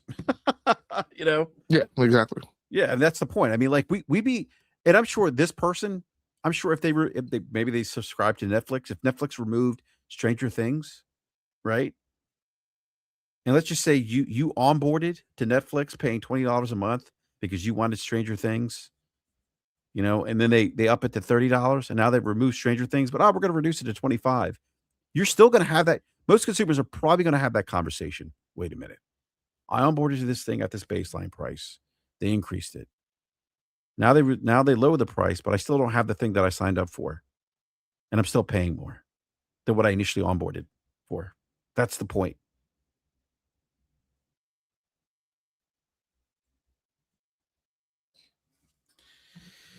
I don't know. Let me go back to Circana here. The U.S. projected top best-selling games ranked on physical full game digital dollar sales, excludes mobile and digital add-on content. So this is year to date top best-selling games. Here we go. Another Capcom game. Logic. Resident Evil Requiem is the top-selling game so far year to date. Crimson Deserts 2. MLB The Show is 3. Pokemon Pocopia is 4. WWE 2K26 is 5th. NBA 2K26 is 6. Call of Duty Black Ops 7 is 7. That's interesting to see Call of Duty. That's 7, right? For years, Call of Duty would be like number 1. Well, actually, no, it got released in November. Never mind, take that back. But I think in years past, after its release, I got to go back and look. I don't want to say it was higher than 7, but I feel like it was. Anyhow, Arc Raiders 8, Tomodachi Life Living the Dream on Nintendo Switch 9. Minecraft is 10. Hardware, Logic, any thoughts on year to date before we move on? No, I don't think so. I mean, it's nice to see Crimson Desert up there being successful, despite yeah. a lot of the pre-launch, muckraking. So good to see them pulling off good commerciality. Yep. Let's see here. April hardware spending increased by 34% when compared to a year ago to 261 million. Spending on Nintendo Switch 2 hardware offset declines seen across Switch. Switch is down 69% versus 2025, April of 2025 last year. Xbox Series is down 43%. PlayStation 5 is down 30%. Hardware Nintendo on the hardware front, Nintendo Switch 2 was again the best-selling hardware platform across both units and dollars for April and 2026 year to date, with PlayStation 5 again ranking second across both measures and time periods. I'm not surprised to see Nintendo Switch there at number 1. Interesting data point here, Logic. Hardware after 66 months in market, PlayStation 5's lifetime installed base finished April tracking 2% ahead of PlayStation 4 on time-aligned basis.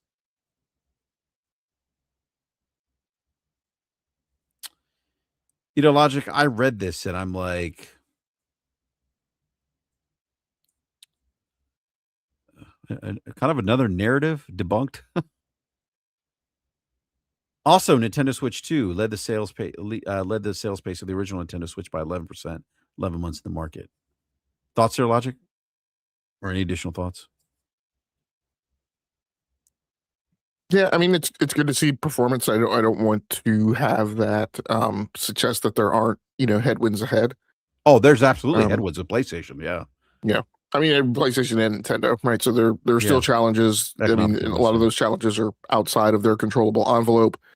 Um, but there's also challenges right from the shareholder perspective of they have both companies unfortunately did not set a low bar for themselves, right? They No. through both the pandemic and in the post-pandemic time period, they you could argue overperformed. And so now when people are expecting consistently increasing numbers, that's going to be really hard in this environment. So and the hope is as they shift around on their seat to adjust for that none of those moves wind up being destructive. Yeah. Yeah.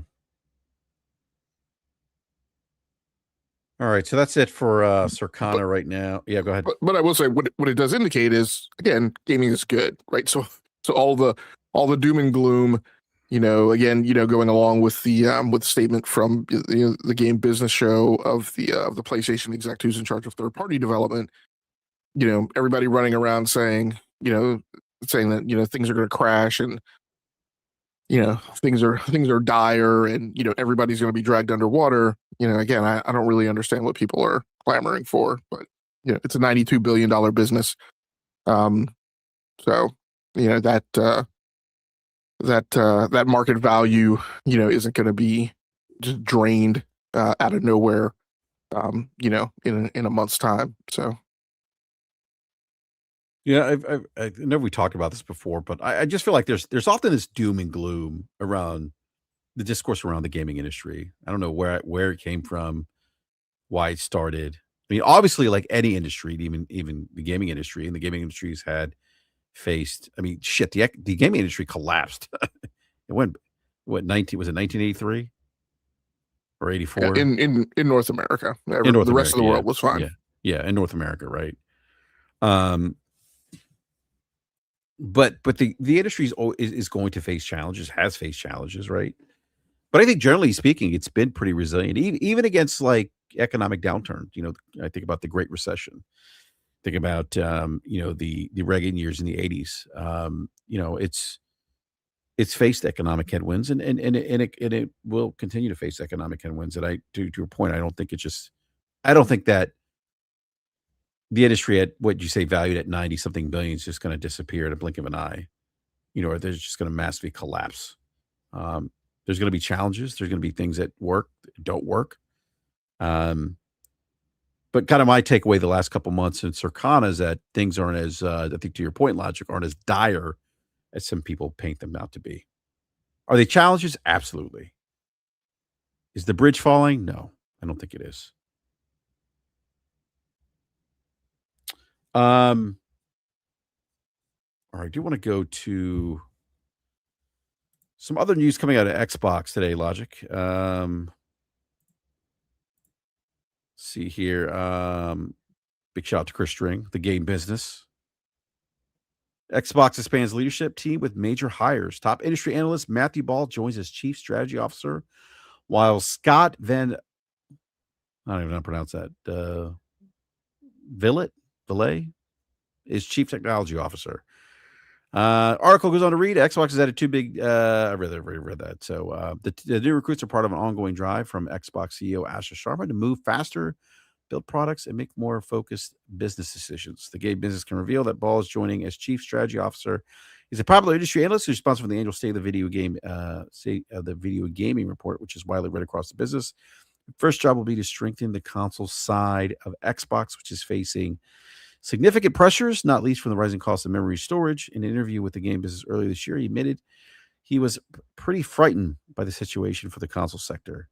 Ball had previously worked as head of strategy and planning for Amazon Studios and wrote the 2022 international bestseller, The Metaverse. He's currently CEO of is it Epline? I can't pronounce that. A venture partner investment group.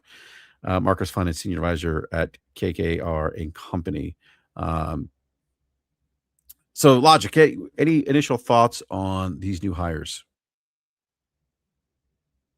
Oh, actually, just Y- mentioned too. Xbox promoted Chris Schnackenberg to corporate vice president, partnerships and business development. He was previously VP of partnerships and business development and joined from Activision Blizzard, where he spent 12 years in various strategy, business development, partner relations roles. Go ahead, Logic. Yeah, I thought maybe I mistracked something. I thought the CTO had already been announced, but maybe I was wrong. Maybe that was the head of engineering or something like that. Oh, I don't know. Yeah, the Matthew Ball hire is catching a lot of attention, though. I've seen. Yeah, And I by think the way, yeah. it's catching a lot of attention and getting a lot of misinterpretation too.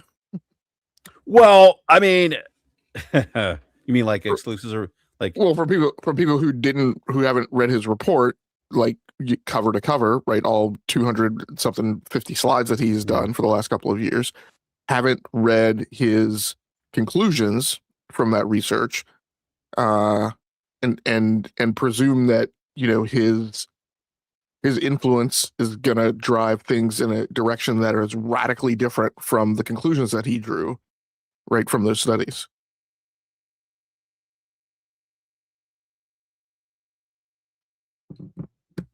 And look, I don't know if you saw this Logic, but he's got the Xbox logo up. He's got Return of Xbox. Yeah, I mean, his account is being managed by the handlers from the PR department who are being run by the same people. So like the shtick is going to be the same on social media. Now that he's a Microsoft employee. I think the thing is the big issue is people are like, oh, he's going to advise Sharma to bring back exclusives, and I'm like, well, maybe, but his results of his studies, right, in particular the last one, his conclusion was nothing is making money but Roblox and Minecraft. All of the growth is happening in APAC, EPAC, and China. And your content, which correlates with the thing that I've been saying for several years, which is that in order to grow in those geographic regions, your content has to be culturally aligned, right? You can't go in there with Halo, Gears of War, and Fortnite, right, and expect to establish a footprint when you're not doing something like the China Hero Project or something similar. So I mean, the presumption that he's going to advise her to do exclusives, maybe that would happen, but I tend to believe that the probability is more that he's going to advise her based on the conclusions he's drawn from his previous studies. So, I mean, I would go back, I would tell people, if you're really interested and you're really trying to be a student of the industry, like go back to those studies and look at his conclusions, and probably base your assumptions on, what he's going to advise her is things of that nature. Right. And also understand that he was picked for a reason, probably based on the conclusions that he's drawing and the research that he's done, because his conclusions also, particularly from the last one, align with this notion of, the attention-based economy and how games are competing with other forms of entertainment, other forms of digital content like TikTok, and like prediction markets, right? Things that people can rapidly access on their phone. And he talks in there about like the dual screen viewing for Netflix. So again, which aligns with a lot of the philosophies that the GLT and Satya talked ad nauseum about last November. So again, maybe don't presume that a guy got hired to come in and tell Xbox to do something different, but maybe presume that a guy may have been hired because the things he's been saying align with what Xbox was also saying. That's another possibility. I was about to say the same thing, Logic. I think that I agree with you 100%. I see people reading this as, oh, because he says it, the return of Xbox. I'm like, come on, like Matthew, why are you messing with these people's emotions? Number one, let's not do that. The return of Xbox. Like, I know. Did we talk about that slogan, return of Xbox? Did we talk about that last week? I don't remember if we did. I don't Did think we? so. Yeah, I don't think so. I don't remember. People are interpreting that as, like, oh, it's the return of the, Xbox exclusives, Xbox 360 generation. And like, to your point about Matthew Ball, like I don't think he wants any part of that. I don't think he's looking to beat PlayStation console sales or anything like that. Or you know, you know, kind of go back to that old model. I think to your point, like you said, it's the money's made in what is it, Roblox, and I forget what else you said or what he said, but Yeah, Roblox and Minecraft. Yeah, UGC, right? User generated content business models. yeah. So I look at those business models as like great examples of like of like user content monetization, and having a lot of those two games have a lot of what's the word I'm looking for? I guess maybe presence or relevance across like different devices, right? I think of Roblox in particular, like it having some relevance on console, PC, mobile, right? Like it lives and breathes there. Um, so I think like this is I think his hire is more like kind of what we've talked about with Helix. Like this is them and that convergence of Xbox and Windows, which I think we talked about earlier in the week. Which, by the way, Logic, which oh, man, should I share my Windows experience? Because like I know we talked about it like was it was it earlier this week? I think it was Monday we talked about this. Um I'm not gonna hold my breath with the Windows team. I had a and I did share this experience with Logic, but I'll share it with the viewers now. I on Friday, my son was looking to play on my new PC and he fires it up. He's like, "Oh, the PC's not working." I'm like, of course, I blame him. I'm like, "Oh, you did something, right? You messed something up." And he didn't do anything. Um, what happened was there was a Windows update, right? And so my PC couldn't connect. Well, actually, my PC couldn't connect to the internet. So I'm like, okay, this is easy, right? This is easy. I'm gonna go in up or I'm gonna go upstairs. I'm gonna unplug my router and unplug my network switch here in the basement and wait a minute, let everything restart, blah blah blah, and I'll plug everything back in. I'll have internet again, right? No, that didn't happen. So I think I'm like, so now I'm like messing around with different things. I'm like playing around with different configurations. I'm messing around with the Windows with the firewall. And then I look at something popped in my mind, something about I want to go see if there was like any recent updates because I remember you Logic and even Slow Mo being reluctant at times to download new Windows updates because of issues that Windows updates have had in the past. Um, So I looked at that and I saw there was new Windows updates on the 15th of May and the 13th of May. Deleted those, did nothing work. So I said, "Oh my god." I said, "You know what? I might have to do a system restore." And that goes back to Windows Vista when I used to do that quite a bit. So I did that, went back to May 12th for my system restore. Did I br- let the computer do its thing and go back to that date and restart the computer and boom, everything worked. I was back online. I share that story because I'm not Logic. I don't know. I just don't have a lot of faith on the Windows team, I guess is what I'm trying to say. And I don't know. I hope that Helix is more Xbox than his PC because I think people might be introduced to a whole set of problems if it's not. So, um, but yeah, Logic, I think his hire is more kind of just going to be that kind of what you talked about, like figuring out, like you talked about Roblox, Minecraft, and those games live on multiple devices. Um, and so I think his and I forget everything he said in his write up.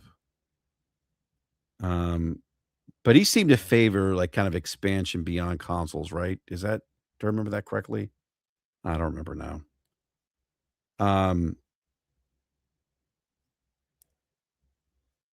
but I think that is I don't think like his return of Xbox is what people think it means. I think it's I look I my interpretation of that logic is return of Xbox in a sense of like now we have found our lane. We're staying into it. There's no more mixed messaging, and we're gonna move forward. We're gonna take advantage of you know um, the infrastructure we have here at Microsoft and the things that make Xbox as a brand unique.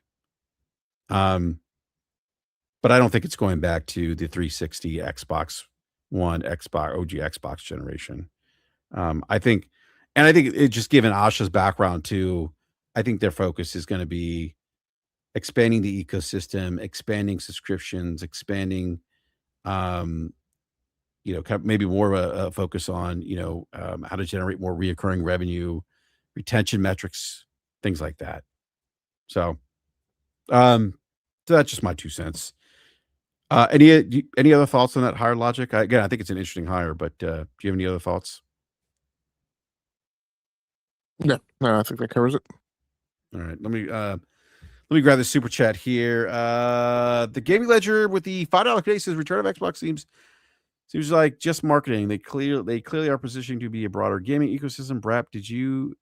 Did you BRAP, it's user error, your son? Yes, I did. I did, it's user error to my son. I did do that.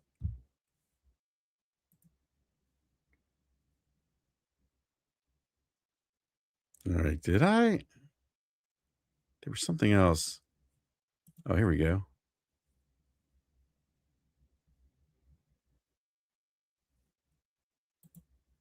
Hold on, logic. I need to pull this article up.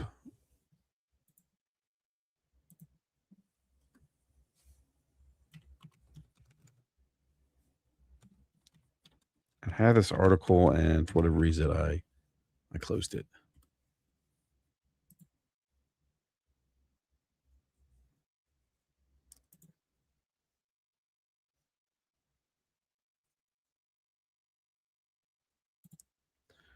All right, logic. Sony won't be bringing any more single player games to PC, says PlayStation Studios boss. Herman Hulse told staff in a town hall earlier today. Today was May 18th, 2 days ago. That narrative single player games will now be PlayStation exclusive. I'm not shocked by this at all, logic. Not one bit. Not one bit. I mean, I think I think the writing's been on the wall. We talked about kind of the financials around. I forget it was like what single digit percentage of revenue generated from PC ports. Was it like 3% or something? Is that is that right? Logic? I don't remember. A long time I think ago. it was like 2 point something%. So I'm being generous. It was like 2.5, 2 point something. Okay. Yeah. So I'm not surprised. I'm not surprised they're doubling down on single player games. I mean, we've talked about this. You've heard us talk about, is the juice worth the squeeze? It clearly wasn't for PlayStation. Um, they, like Nintendo now, are doubling down exclusivity for their platform, as they look to keep gamers engaged in the PlayStation ecosystem, so they can sell them more stuff and hopefully use their games as differentiators in the market to bring in new consumers. But I'm not surprised by this news story here that they decide to pull back games releasing on PC. Now they will continue to release multiplayer games on PlayStation. But Logic, it again, like we've talked about this show, like these games are made, not these games, but these decisions aren't made willy nilly, and it kind of goes back to, I think, debunking some of the conversations, talking points that we heard months ago, or the last couple of years about how AAA games exclusives are too expensive. Xbox is bringing their exclusives to other platforms. The rest of the industry will follow because it just makes sense. Yeah, Um, PlayStation doesn't make enough money to be able to afford first party game development. yes, that was another one. So, but here's Sony saying, "Hold my beer," and I guess my takeaway from all this is that if it didn't make financial sense, if it didn't make them money, they wouldn't be doing this. They're not in the business to lose money. They're just not, right? Like you've said this a million times on the show, Logic. They have a legal obligation to make their shareholders money, right? And the PlayStation business is a big chunk of Sony now. It's their biggest revenue driver for Sony. So, and again, it debunks a lot of the narratives, a lot of those talking points that we heard, and so Um, do you, any thoughts, logic on this? I mean, I know we've talked about this in the past, but this was kind of a hold my beer moment as I Yeah, look at it. Yeah, yeah, a few caveats because I don't want yeah. to, I don't want to break out the champagne over this, right? Like, Oh, you, I'm you I'm I'm popping the Dom P right now. because again, right in the larger context, we don't entirely understand what this means, right? And by that I mean, so first of all, they weren't making zero money on PC. They were making money. They were making money. They were making revenue, and quite frankly, like the reality behind this means that in terms of that shareholder conversation, which maybe we're going to get insight to right when they do Investors Week in June, um, if you're going to take something off the table, then there have to be conversations going on internally and at the board about what you're going to do to replace that revenue. It's not a zero sum game. Now, my interpretation of this has not been they decided to not put they decided to stop putting the games on PC because they weren't making money.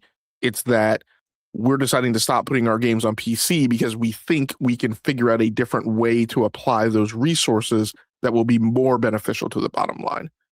And what we don't have insight into is what is that. What we have is we have statements that they're going to stop doing something, but we don't have insight yet onto what is the new plan. Um, because by the same token, like, PlayStation being in the business of making money, I mean, PlayStation is not in the business of just giving up, 500, 600, $700 million of revenue, and just saying, hey, it's not a big deal. My belief is firmly that they're coiling up for something else. What that something else is, I don't know.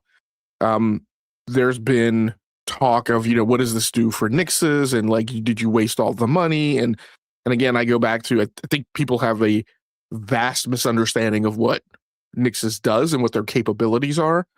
Nixes is a foundational, close to the metal infrastructure platform, tools and utilities development studio and organization. Yes, they can build a game from the ground up, but they're I think where they shine and where their expertise are at being very close to the metal, very deep in the abstraction layer, and making the stuff that is on top in a software application really hum and sing, in operating with the hardware. So, um, and quite frankly, like the evidence that what I've seen and what's been written in my interpretation of it from working in software engineering is that they quite frankly have an ability to pull off, maybe you wouldn't say miracles, but they have an ability to pull off some amazing things that development studios cannot do by themselves. So that is their special sauce and that is their secret sauce. And I don't personally have any worry about, Nixes with regards to like them backing off of the strategy. I think what this does is this frees up cycles from Nixes, which is about a 100 person like studio. I think. What I think is this frees up Nixes to operate around the entirety of the PlayStation studio portfolio and bring those talents to those studios and then offload those studios so that those studios don't have to think about that stuff, right? That they can bring their talents to focus on problems that might take a studio twice as many engineering labor hours to figure out as it would take Nix's. My highly speculative thing that I'll mention, because of other things that we've heard in Investor Week reports, because of what's going on in the movie industry, because of the things that we heard about them wanting to bring creative tools to people, and because of things that Totoki mentioned a few weeks ago on, I think it was Bloomberg Morning or Wall Street Morning, in that segment. I think I sent you that segment or the link to it, about how Sony is kind of reimagining themselves as a core entertainment company, and less of a hardware company. Um, it and the way that Unreal Engine is used in the movie industry to realize so many of the visions of the movie industry and visual effects. I would not be entirely surprised. Again, I'm way out over my skis on this one. I would not be entirely surprised if Nixus is not working on a on an engine, on a proprietary engine that will be utilized um, in commonality and harmony across all of the PlayStation studios. Um, I definitely think that they are definitely working on that OpenGL or Vulkan. I think it's OpenGL variant of the abstraction layer that that all the studios build on top of. And maybe working to perfect that, but it wouldn't entirely surprise me that they're working on an engine that can be used cross-functionally across both gaming and in movie production and for visual effects and other creative elements that the entire Sony Corporation has endeavors in, right from their digital camera outfit to their movie creation software suite to other things that they have their hands in. But yeah, I think Nixus will be fine. I think the last thing that that I will mention is just that, like, again, so you're pulling off of PC. What does that mean? What other projects will you fund instead of that? What are you going to do creatively? And the big thing is, like, great, you're pulling things off of PC, you're doubling down, but, like, again, we're in an environment where it's hard to sell consoles. You're having to raise prices on consoles because of economic environment variables that are not in your control. You're heading into the next generation, right? That whole statement of, we believe that our next generation business model will look different. Like, this is part of the calculus of, like, how it looks different, but there are other pieces connected to it. And so that is the other thing that we don't have visibility on. So yes, this is great for the intellectual competition that we've been having with content creators who speak out of the side of their mouths because they don't know anything. But the larger, more contextually impactful thing is, what does this actually mean for the business? And we don't know all those pieces yet. Yeah, that's a great point, Logic. I mean, how do they recoup that lost revenue, right? The only thing I can think of, I hate saying this. I mean, increased pricing is one way to do it. I hate saying that because I don't like price increases. They did increase the price of PlayStation Plus. That's going to go up. Um, the only thing I think, just in terms of the PlayStation ecosystem, they're probably maybe hedging their bets on that this move will drive more hardware adaptation or adoption, I should say, for consumers. And that then those consumers, I mean, they'll start spending inside that PlayStation ecosystem, and so you get higher, PlayStation 5 or PlayStation 6 software attach rates. You'll get more subscriptions, DLC spending, microtransactions, all that, digital storefront purchases, all that other good stuff. I mean, Maybe that's the play, but I don't know if that's enough to recoup that revenue. I don't think it's a growth strategy. I think it is a Yeah. loss prevention strategy, right? Mhm. I think it's defensive. It's a Yeah. way of guarding against, like, the PC players who might have been, the people like us, right, who are combination PC owners and PlayStation owners who might be getting froggy and feeling like, they could drop their PlayStation 5 because they could wait on those PC ports, right, for 15 months. Mhm. I think that's what it's more a matter of. I think part of what we've heard, right, is the thing that I want to hear and that I think that we need to hear, which was that, there's an intention to correct the cadence, right, and to get more Yeah, first yeah, party yeah. games out per year, which is the same thing Nintendo said, and that, like, that's wonderful. Of all of the crap that's gone on in the 5 months of 2026, that has been the best thing that I've heard from any of the gaming companies, which is the one that is really impactful to gamers, which is both Nintendo and PlayStation saying, hey, we get that prices are rising. We get that we need to improve and buffer up that value prop. And we understand that that means we need to get people more games. And again, with PlayStation, this is not me saying, hey, they need to, quadruple output of first party. Going back to the times where I Mhm. picked up that there was going to be a revenue loss, right? I was like, they need to get, like, one more game out, right? They need to get a game out that helps recoup this, but also recoups any losses from from any declining hardware sales. Yeah. And that gets back to compensating for them.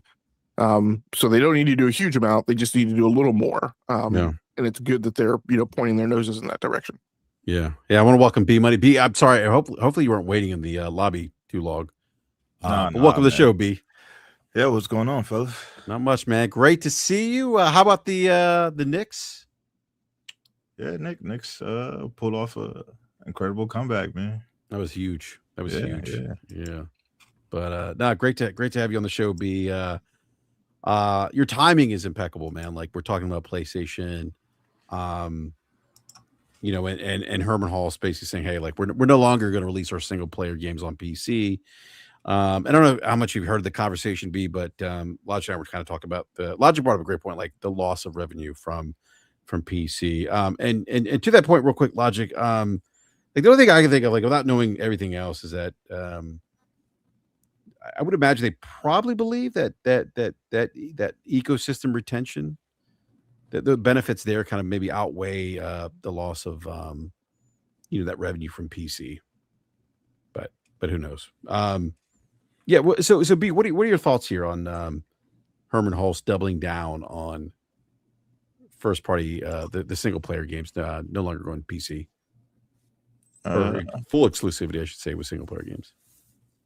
I mean, I think at the end of the day, it's probably the right idea for them, just because they're all about building out their ecosystem, and I think they realized that the way that they were releasing the games on PC, it really wasn't too beneficial to them.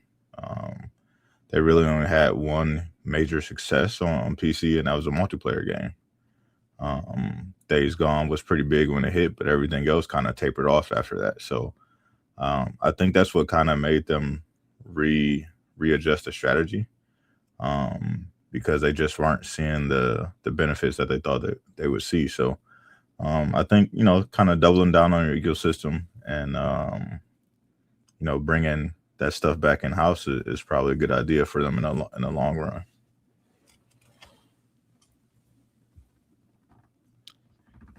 Let me I'm sorry, real quick. Let me grab these super chats here before I forget. The Canadian the Gaming Ledger with the Canadian $5 says, what do you think the live service strategy will be going forward? I think it's pretty safe to say Sony pumped the brakes, leveraging AA partnerships. What do you think, B or Logic? I mean, I think they'll still do live server things. I mean, they're still hunting and searching for another success, because Helldivers was a huge success for them, but they don't own that studio, so it's not like they can really leverage that. And people don't really pay attention to this, but they're losing a lot of partners. Like the Stellar Blade team is saying, like, our next game is not going to be an exclusive. It's not going to be published by PlayStation. Helldivers teams come out, after their big success, and like, no, our next game is going to be multi-platform. So they have to still continue to go after live service.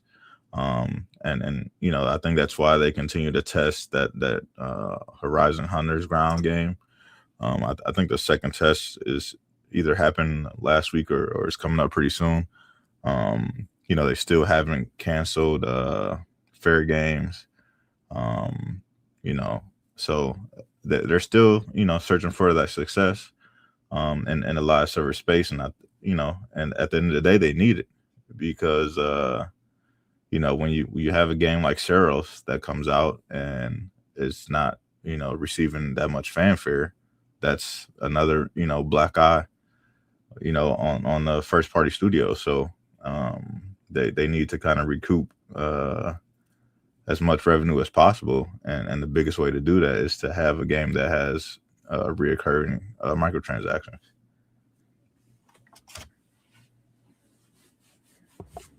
All right, let me grab the second super chat here from Bespoke EP. $10 Canadian says, I think they stopped PC so they can actually take advantage of the Zen 6 CPU and ultra fast SSD and PS6 instead of having every game held back by old CPU tech and slow SSDs. What do you think, B or Logic? I mean, that can't be true because I mean, a lot of the games that went to PC had better overall specs compared to what was on PlayStation 5. So I don't think that's necessarily the reason why they did that. I think it's more aligned to what I was saying before, where they just didn't see the same success. And when you look at a lot of the games that are coming from either Xbox or PlayStation, the biggest games are the games that are the multiplayer games. Everything else is the single player games don't have that much fanfare behind them. And that's regardless if they're released day and date. Look at the stuff that's come from Xbox that released day and date on PC. It's a fart and a win. You know what I mean? So I think when you look at the strategy, is if you're not gonna make a large sum of revenue, why are you going to continue to do it? Yeah, I think the part of it where there could be some truth in it is not necessarily the extension to taking full advantage, but more of the just basic software engineering principle that, like, hey, if I don't have to worry about a million different hardware configurations, then I can just worry about the one. And again, this goes back to now for the most part, all the studios didn't have to worry about that. That was kind of concentrated in Nixxes and the other studios that they had working on ports. But in general, you can still harmonize and align commonality throughout your entire tech pipeline, including your CI/CD pipeline and the way you approach automated testing and things and drive efficiencies. And we know that that's what Totoki is huge about, right? Is cranking more profit margin. It's not necessarily a drive towards simply greater revenue. So again, that would free up cycles from Nixxes to not have to worry about that if they think that there is something more productive for them to work on that better drives the business. Yeah, that's a great point, Logic. And by the way, speaking of other PlayStation related news, we are going to get a state of play June 2nd. It's over an hour long show that includes an extended look at Marvel's Wolverine plus news and updates on upcoming PS5 games. Excited to see Wolverine. I don't know. I don't get overly excited about state of plays that much anymore, but definitely excited to see Wolverine though. That's on my my list of most anticipated titles for this year. But are you guys excited about the June 2nd state of play? I wouldn't say I'm excited about it. More interested, Yeah. Similar to the last state of play. I was pretty critical about Sony and what PlayStation was doing prior to that, and the last state of play was pretty solid. We just have to see what they actually have going forward. A lot of the first party studios have been offset. So we got to see what partnerships they come up with. Like I said before, there's a lot of people that they've worked with previously that have decided to go multi-platform. So to kind of bolster their lineup, I'm interested to see what deals they have signed and what's coming up next for them. Yeah, go ahead, Logic. I'm actually excited, and that's a statement that isn't, ascribed to solely PlayStation. It's just, it goes hand in hand with the things I've been saying for the past few weeks, which is that, quite frankly, we don't know a lot of what is happening the back half of this year. If you go and you look at a release schedule, like on Game Informer and other places, it's like, June has like 1 page's worth of releases. In comparison to the the earlier months of this year, which were longer than that. But most particularly, you get into July and you have most months that have like 4 titles that have announced firm release dates. So I think we're going to get exposed to a lot of games here in the next month that are gonna come out. I'm hoping that going into June, either Strauss gets out ahead early and says, what is the release date for GTA 6? Or people go into these shows and just saying, look, we can't play it close to the vest anymore with release dates. We can't keep waiting on Take-Two. We've got to announce a release date, and if we have to move it, then we have to move it. I'm hoping that's kind of what the, immovable rock in a hard place is going to look like in June. But regardless, I think we're about to see just a lot of new games get announced that people have been holding back for the year. So I'm pretty excited for all of the, Summer Game Fest, Future Game Show, State of Play, the Xbox Showcase, the Nintendo Direct in June. So to be a pretty exciting time. Yeah, that's a great point, Logic. I mean, like we're getting to that point of year now where we're getting the shows, right? We're getting Summer Games Fest, the Xbox show, Nintendo Direct, and it's just this is what I refer to as Christmas in June or Christmas in the summertime for me at least, because we get to look at new games that are in the works, unannounced titles, games that are maybe coming out later this year, or updates on games we've been anticipating or looking forward to. So what's interesting about this, with the State of Play, at least, like I don't know. I've missed the live events, like the live PlayStation events, and I always go back to that PlayStation E3 where Sean Layden uttered about maybe 3 words. And they what was it? That was the year they showed God of War. What else did they show? B-Money, The Last of Us, Ghost of Tsushima. Were those the 3 games? Am I missing anything else? No, I think that's right. I mean, B, you've been to E3s before. Like, did you miss these events? Because I got, like, don't get me wrong, like the State of Play is okay, but it just, remember the showcases they used to have? They But haven't had one. to me, it's the same thing. You think it's the same thing? I mean, if you were at home watching E3, what were you doing differently besides watching a video that they presented? I don't know, man. It just felt different to me. I guess because you could see people's reactions. It was on a stage. It seemed a little bit. It was like, I don't know. Yeah, because I mean, describe it if you go back to watching a lot of those presentations, they execs would come out and talk, or some devs would come out and talk about the game or whatever. But majority of the show, you're just watching trailers. That's the same thing you do it on your couch at home, whether it was E3 or State of Play or Nintendo Direct. That's why, like, when this first started, Nintendo was kind of doing a direct thing. I'm like, everybody's going to do this going forward, because it just makes more sense. Like the cost of E3 is ridiculous. I remember you saying that too, B, when Nintendo did that. Like, because I remember a lot of people were pooing it, like, "Oh, this is terrible." I remember you saying, like, "No, this is going to be the future. Like, they're all going to do it because it's, to your point, the cost is just absurd." Yeah, to do a live show like that. Yeah, and I mean, the reaction is always cool. The crowd reaction and stuff like that. But at the end of the day, we're all watching a show for our particular interest. You know what I mean? Like, there could be an hour show, and there might be 2 things that have you interested. You know what I mean? And like, yeah, you're gonna have crowd pops, for different things and things like that. So that kind of like ramps up the hype and excitement. But like, at the end of the day, if you don't care about those things, why does it matter?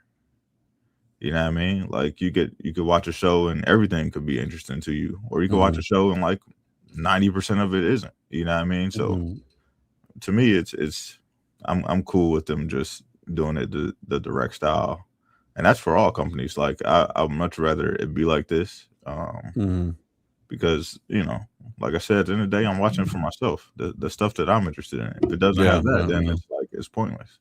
Yeah. No, I hear you. That's a fair point. I mean, and you've had the experience of going to E3, so you can certainly speak to that much better than I can. But Spud Master P, so shout out to Master P. He says it's weird that it's being shown at the Alamo Draft House. I did see that PlayStation posted that too. Like, if you wanted to watch State of Play in a theater, they'll be showing at the Alamo Draft House. So I don't know, when's the last time they had a partnership like that with State of Play, and that actually led some people to think that this might actually be a big State of Play, since they're going to have it, live at a theater. So, um, I'm not getting my hopes up too high. I'm just gonna, I'm just looking forward to Wolverine. Anything else is icing on the cake for me. But I thought it was interesting that they announced that too, and I don't recall the last time they did something like this. So, Yeah, I think it's been a couple of years. yeah. 'Cause they used to do it with AMC before. Okay. Oh, yeah, that's right. They did. Yeah, that's right. Yeah, Yeah, forgot about that. yeah. So I thought it was kind of interesting that they chose the Alamo because that's not like a theater that's spread across the country. It's only in like select locations. So, um, but it's Alamos are pretty nice theaters. But you know, I guess that kind of drums up some hype because if you're gonna take out space in theaters, then you would think that there's gonna be some pretty big stuff there. Here, But AB, here's why they're having it at the Alamo Draft House, by the way, because Sony owns it. yeah, there you go. Sony Pictures Entertainment, they purchased it in 2024. So there you have it. That's why they're having it at the Alamo Draft House, because Sony owns it. C Fresh actually just said that in the live chat, but I just read that too online. Yeah. Well, yeah, that makes more sense then. Yeah. I've never been to an Alamo Draft House. To see if there's a new. Let's see locations here. Well, actually, there's actually two locations. They're kind of far actually. Yeah, there's two locations in the next state over for me. Probably within. I think the closest one is probably about 36 minutes for me. Yeah. Probably actually longer than that. Probably about 45 minutes with no traffic. But yeah. The Chris Coleman 7260 in the chat. Can you don't have to if you don't want to, but I'm just curious, can you mention where you work?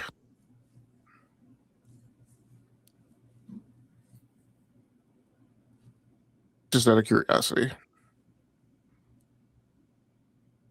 Oh, I saw his E3 thing here. E3 was 3 days of in-depth coverage of games. Big Three presentation was just the opener. All the interviews made a difference. E3 will always be special to me. 10 years of going in person was amazing.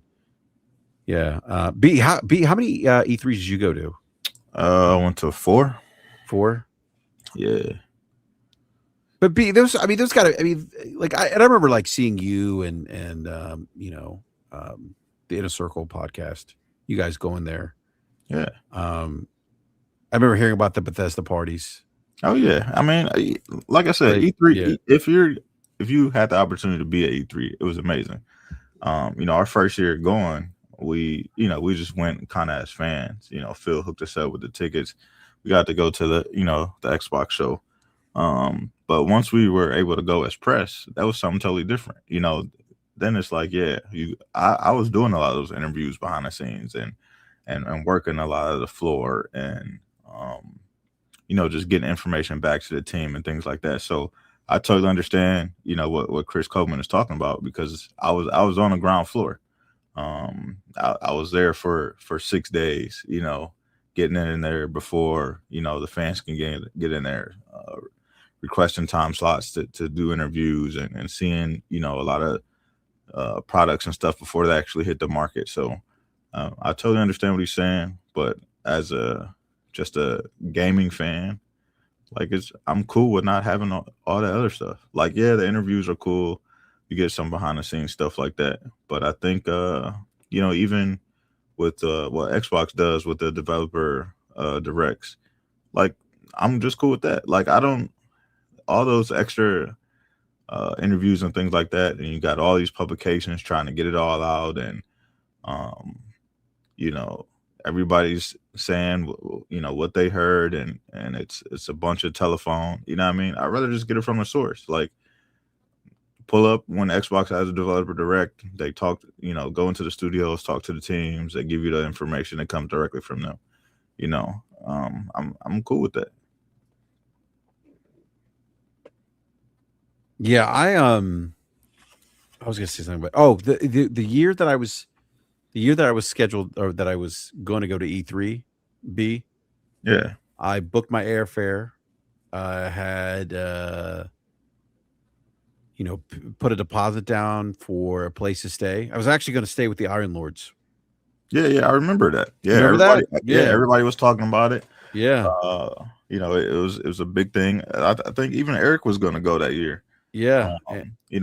were all going to meet up out there. Yep. And, Yeah. yeah. And COVID hit.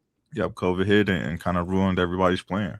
Yeah, and that was it. That was done. I mean, COVID hit, and I remember we all thought, oh yeah, COVID's going to come and go. We'll be at E3, and it just didn't happen. Yeah, and that was it. And then E3 was just done. Yeah. So, yeah. Somebody said Beastbook said E3 lost its luster when it opened its doors to fans. I've heard some industry folks, like I remember like journalists complaining about that, especially that year one when the fans were allowed to go to E3. Yeah, and I don't know if it was, just because the fans were allowed in, but I think just the increased amount of people, of content creators, that probably was a bigger headache to, the actual journalists and things like that. Because I mean, once you start a podcast, once you start recording on YouTube and you get some sort of fan base, and they can actually recognize you as media. I mean, you can get the same time slots as those journalists that were in the industry, and I think that's what caused a big fuss and a lot of headache for kind of both sides, because everybody's trying to schedule these interviews, trying to schedule time slots to get in there to actually play the games and things like that. And it's like, you pull up and it's like, yeah, you see somebody from IGN, or you see somebody from GameSpot, Polygon, all these different publications, and it's like, they kind of frowned upon the YouTuber who was just there, and they got 5,000 subscribers, and they're trying to get the same coverage that is going to get posted on this multi-million-dollar website. So I think that's what that really kind of caused a lot of frustration, and I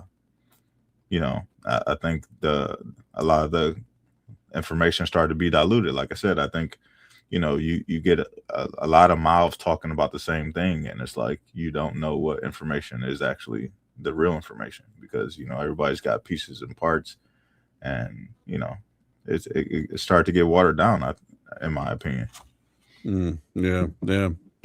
That's a great point, B. Again, you were there, kind of interesting, at that time, I think when they because you were going what, like 2015, Yeah, I went 2014? No, before that, 2013. Yeah, 2013, 2014. Yeah, that's right. I skipped 1 year, went 2016, 2017. Okay, gotcha. Yeah. Well, I miss E3. I really do. But oh yeah, I mean, at its heyday, E3 was absolutely amazing. You know what I mean? Because where else you gonna be able to, be in a building with all the same, people with all the same interests. You know what I mean? Where you can really have true gaming conversations, not like the Twitter nonsense, but people who are really actually interested in games, and you can sit and talk to them for 45 minutes about a particular game, and have the opportunity to actually talk to devs, and it's there's nothing like it. I had started going to PAX East before that, and PAX East used to be super big. I mean, that was the first time I actually played The Last of Us, was at PAX East. That's when wow. Yeah, everybody was, all the big three were actually pulling up to PAX, and PAX East was super huge. That's where I met Cliffy B. He had a panel there. Cliffy B. Yeah, that's my guy, man. He pulled up in his Lambo. Of course he did. And he had a panel there, and me and my boy Luke, we sat at his panel, listened to his panel. But yeah, I mean, PAX East was amazing, and that was like, that kind of opened my eyes up to like, yo, I got to get to E3. And gotcha. You got to go. Yeah. Yeah.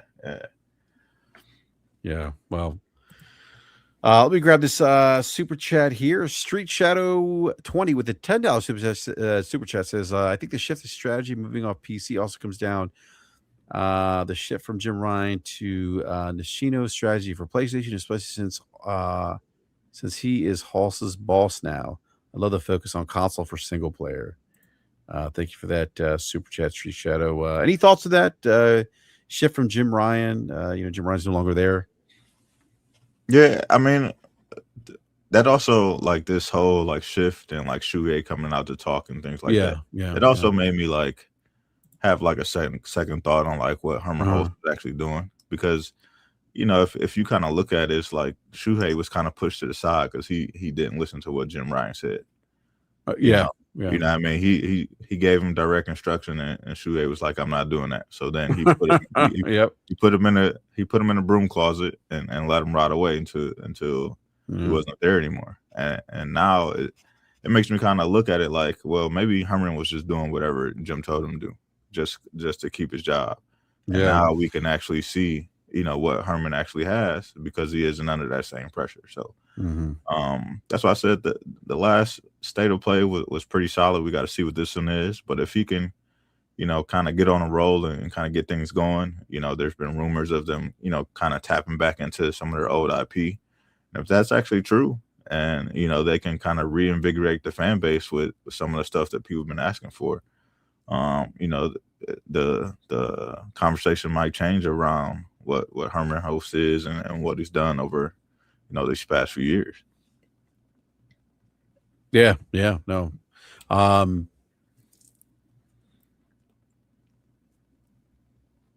Someone said, Beastpick says, I think Sean Layden pushed the PC. I don't know. Was it Layden that pushed? I don't remember. I don't remember the story behind that.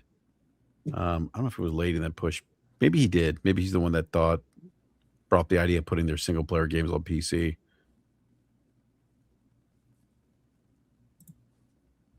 I think that's right. I have to go back and look again. It's been a while. So, well, gentlemen, that's all the time I have tonight. It's 11:30. That's all the topics we have too. I think I may have missed a topic or two, but may get back to that next week.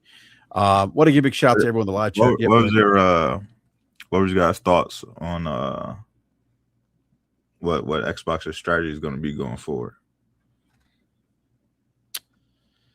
Do you mean like the new because we talked a little about the new hires, the new leadership hires? Right. It's funny because the conversation around that community since the Herman Hulse announcement. That's a great question too.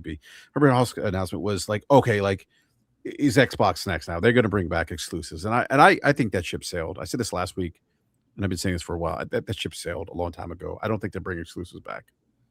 And I think if you like what Game Logic said earlier, Ham said earlier about Matthew Ball, if you read some of his stuff, like he's not someone that strikes me as platform first exclusives, right?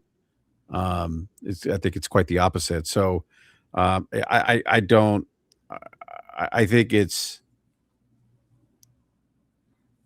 I think people, the Xbox community, should take their marketing with Xbox is back, and we're thinking about exclusives. Like Logic said, like the conversation about exclusives was buried down in the bottom of Asher Sharma's memo. Take all that with a grain of salt. I don't think they're bringing exclusives back. I don't think it makes sense for them for the business anymore. I think when you have that 30%, profit, that margin, that target, you have some of the pressures of the acquisition merger on the business. You have declining hardware. When you can't sell hardware, then what do you do, right? You imagine you shift the strategy of the business, and you start looking at how to expand the ecosystem outside of that hardware, that console, and then you do that by putting your games everywhere. Leveraging other platforms like PC, Windows, especially Windows, and then PlayStation, Nintendo. So, yeah, that's just my thoughts on the strategy where Xbox is going. Yeah, I just think I think they're just setting themselves up to put themselves in a bigger hole.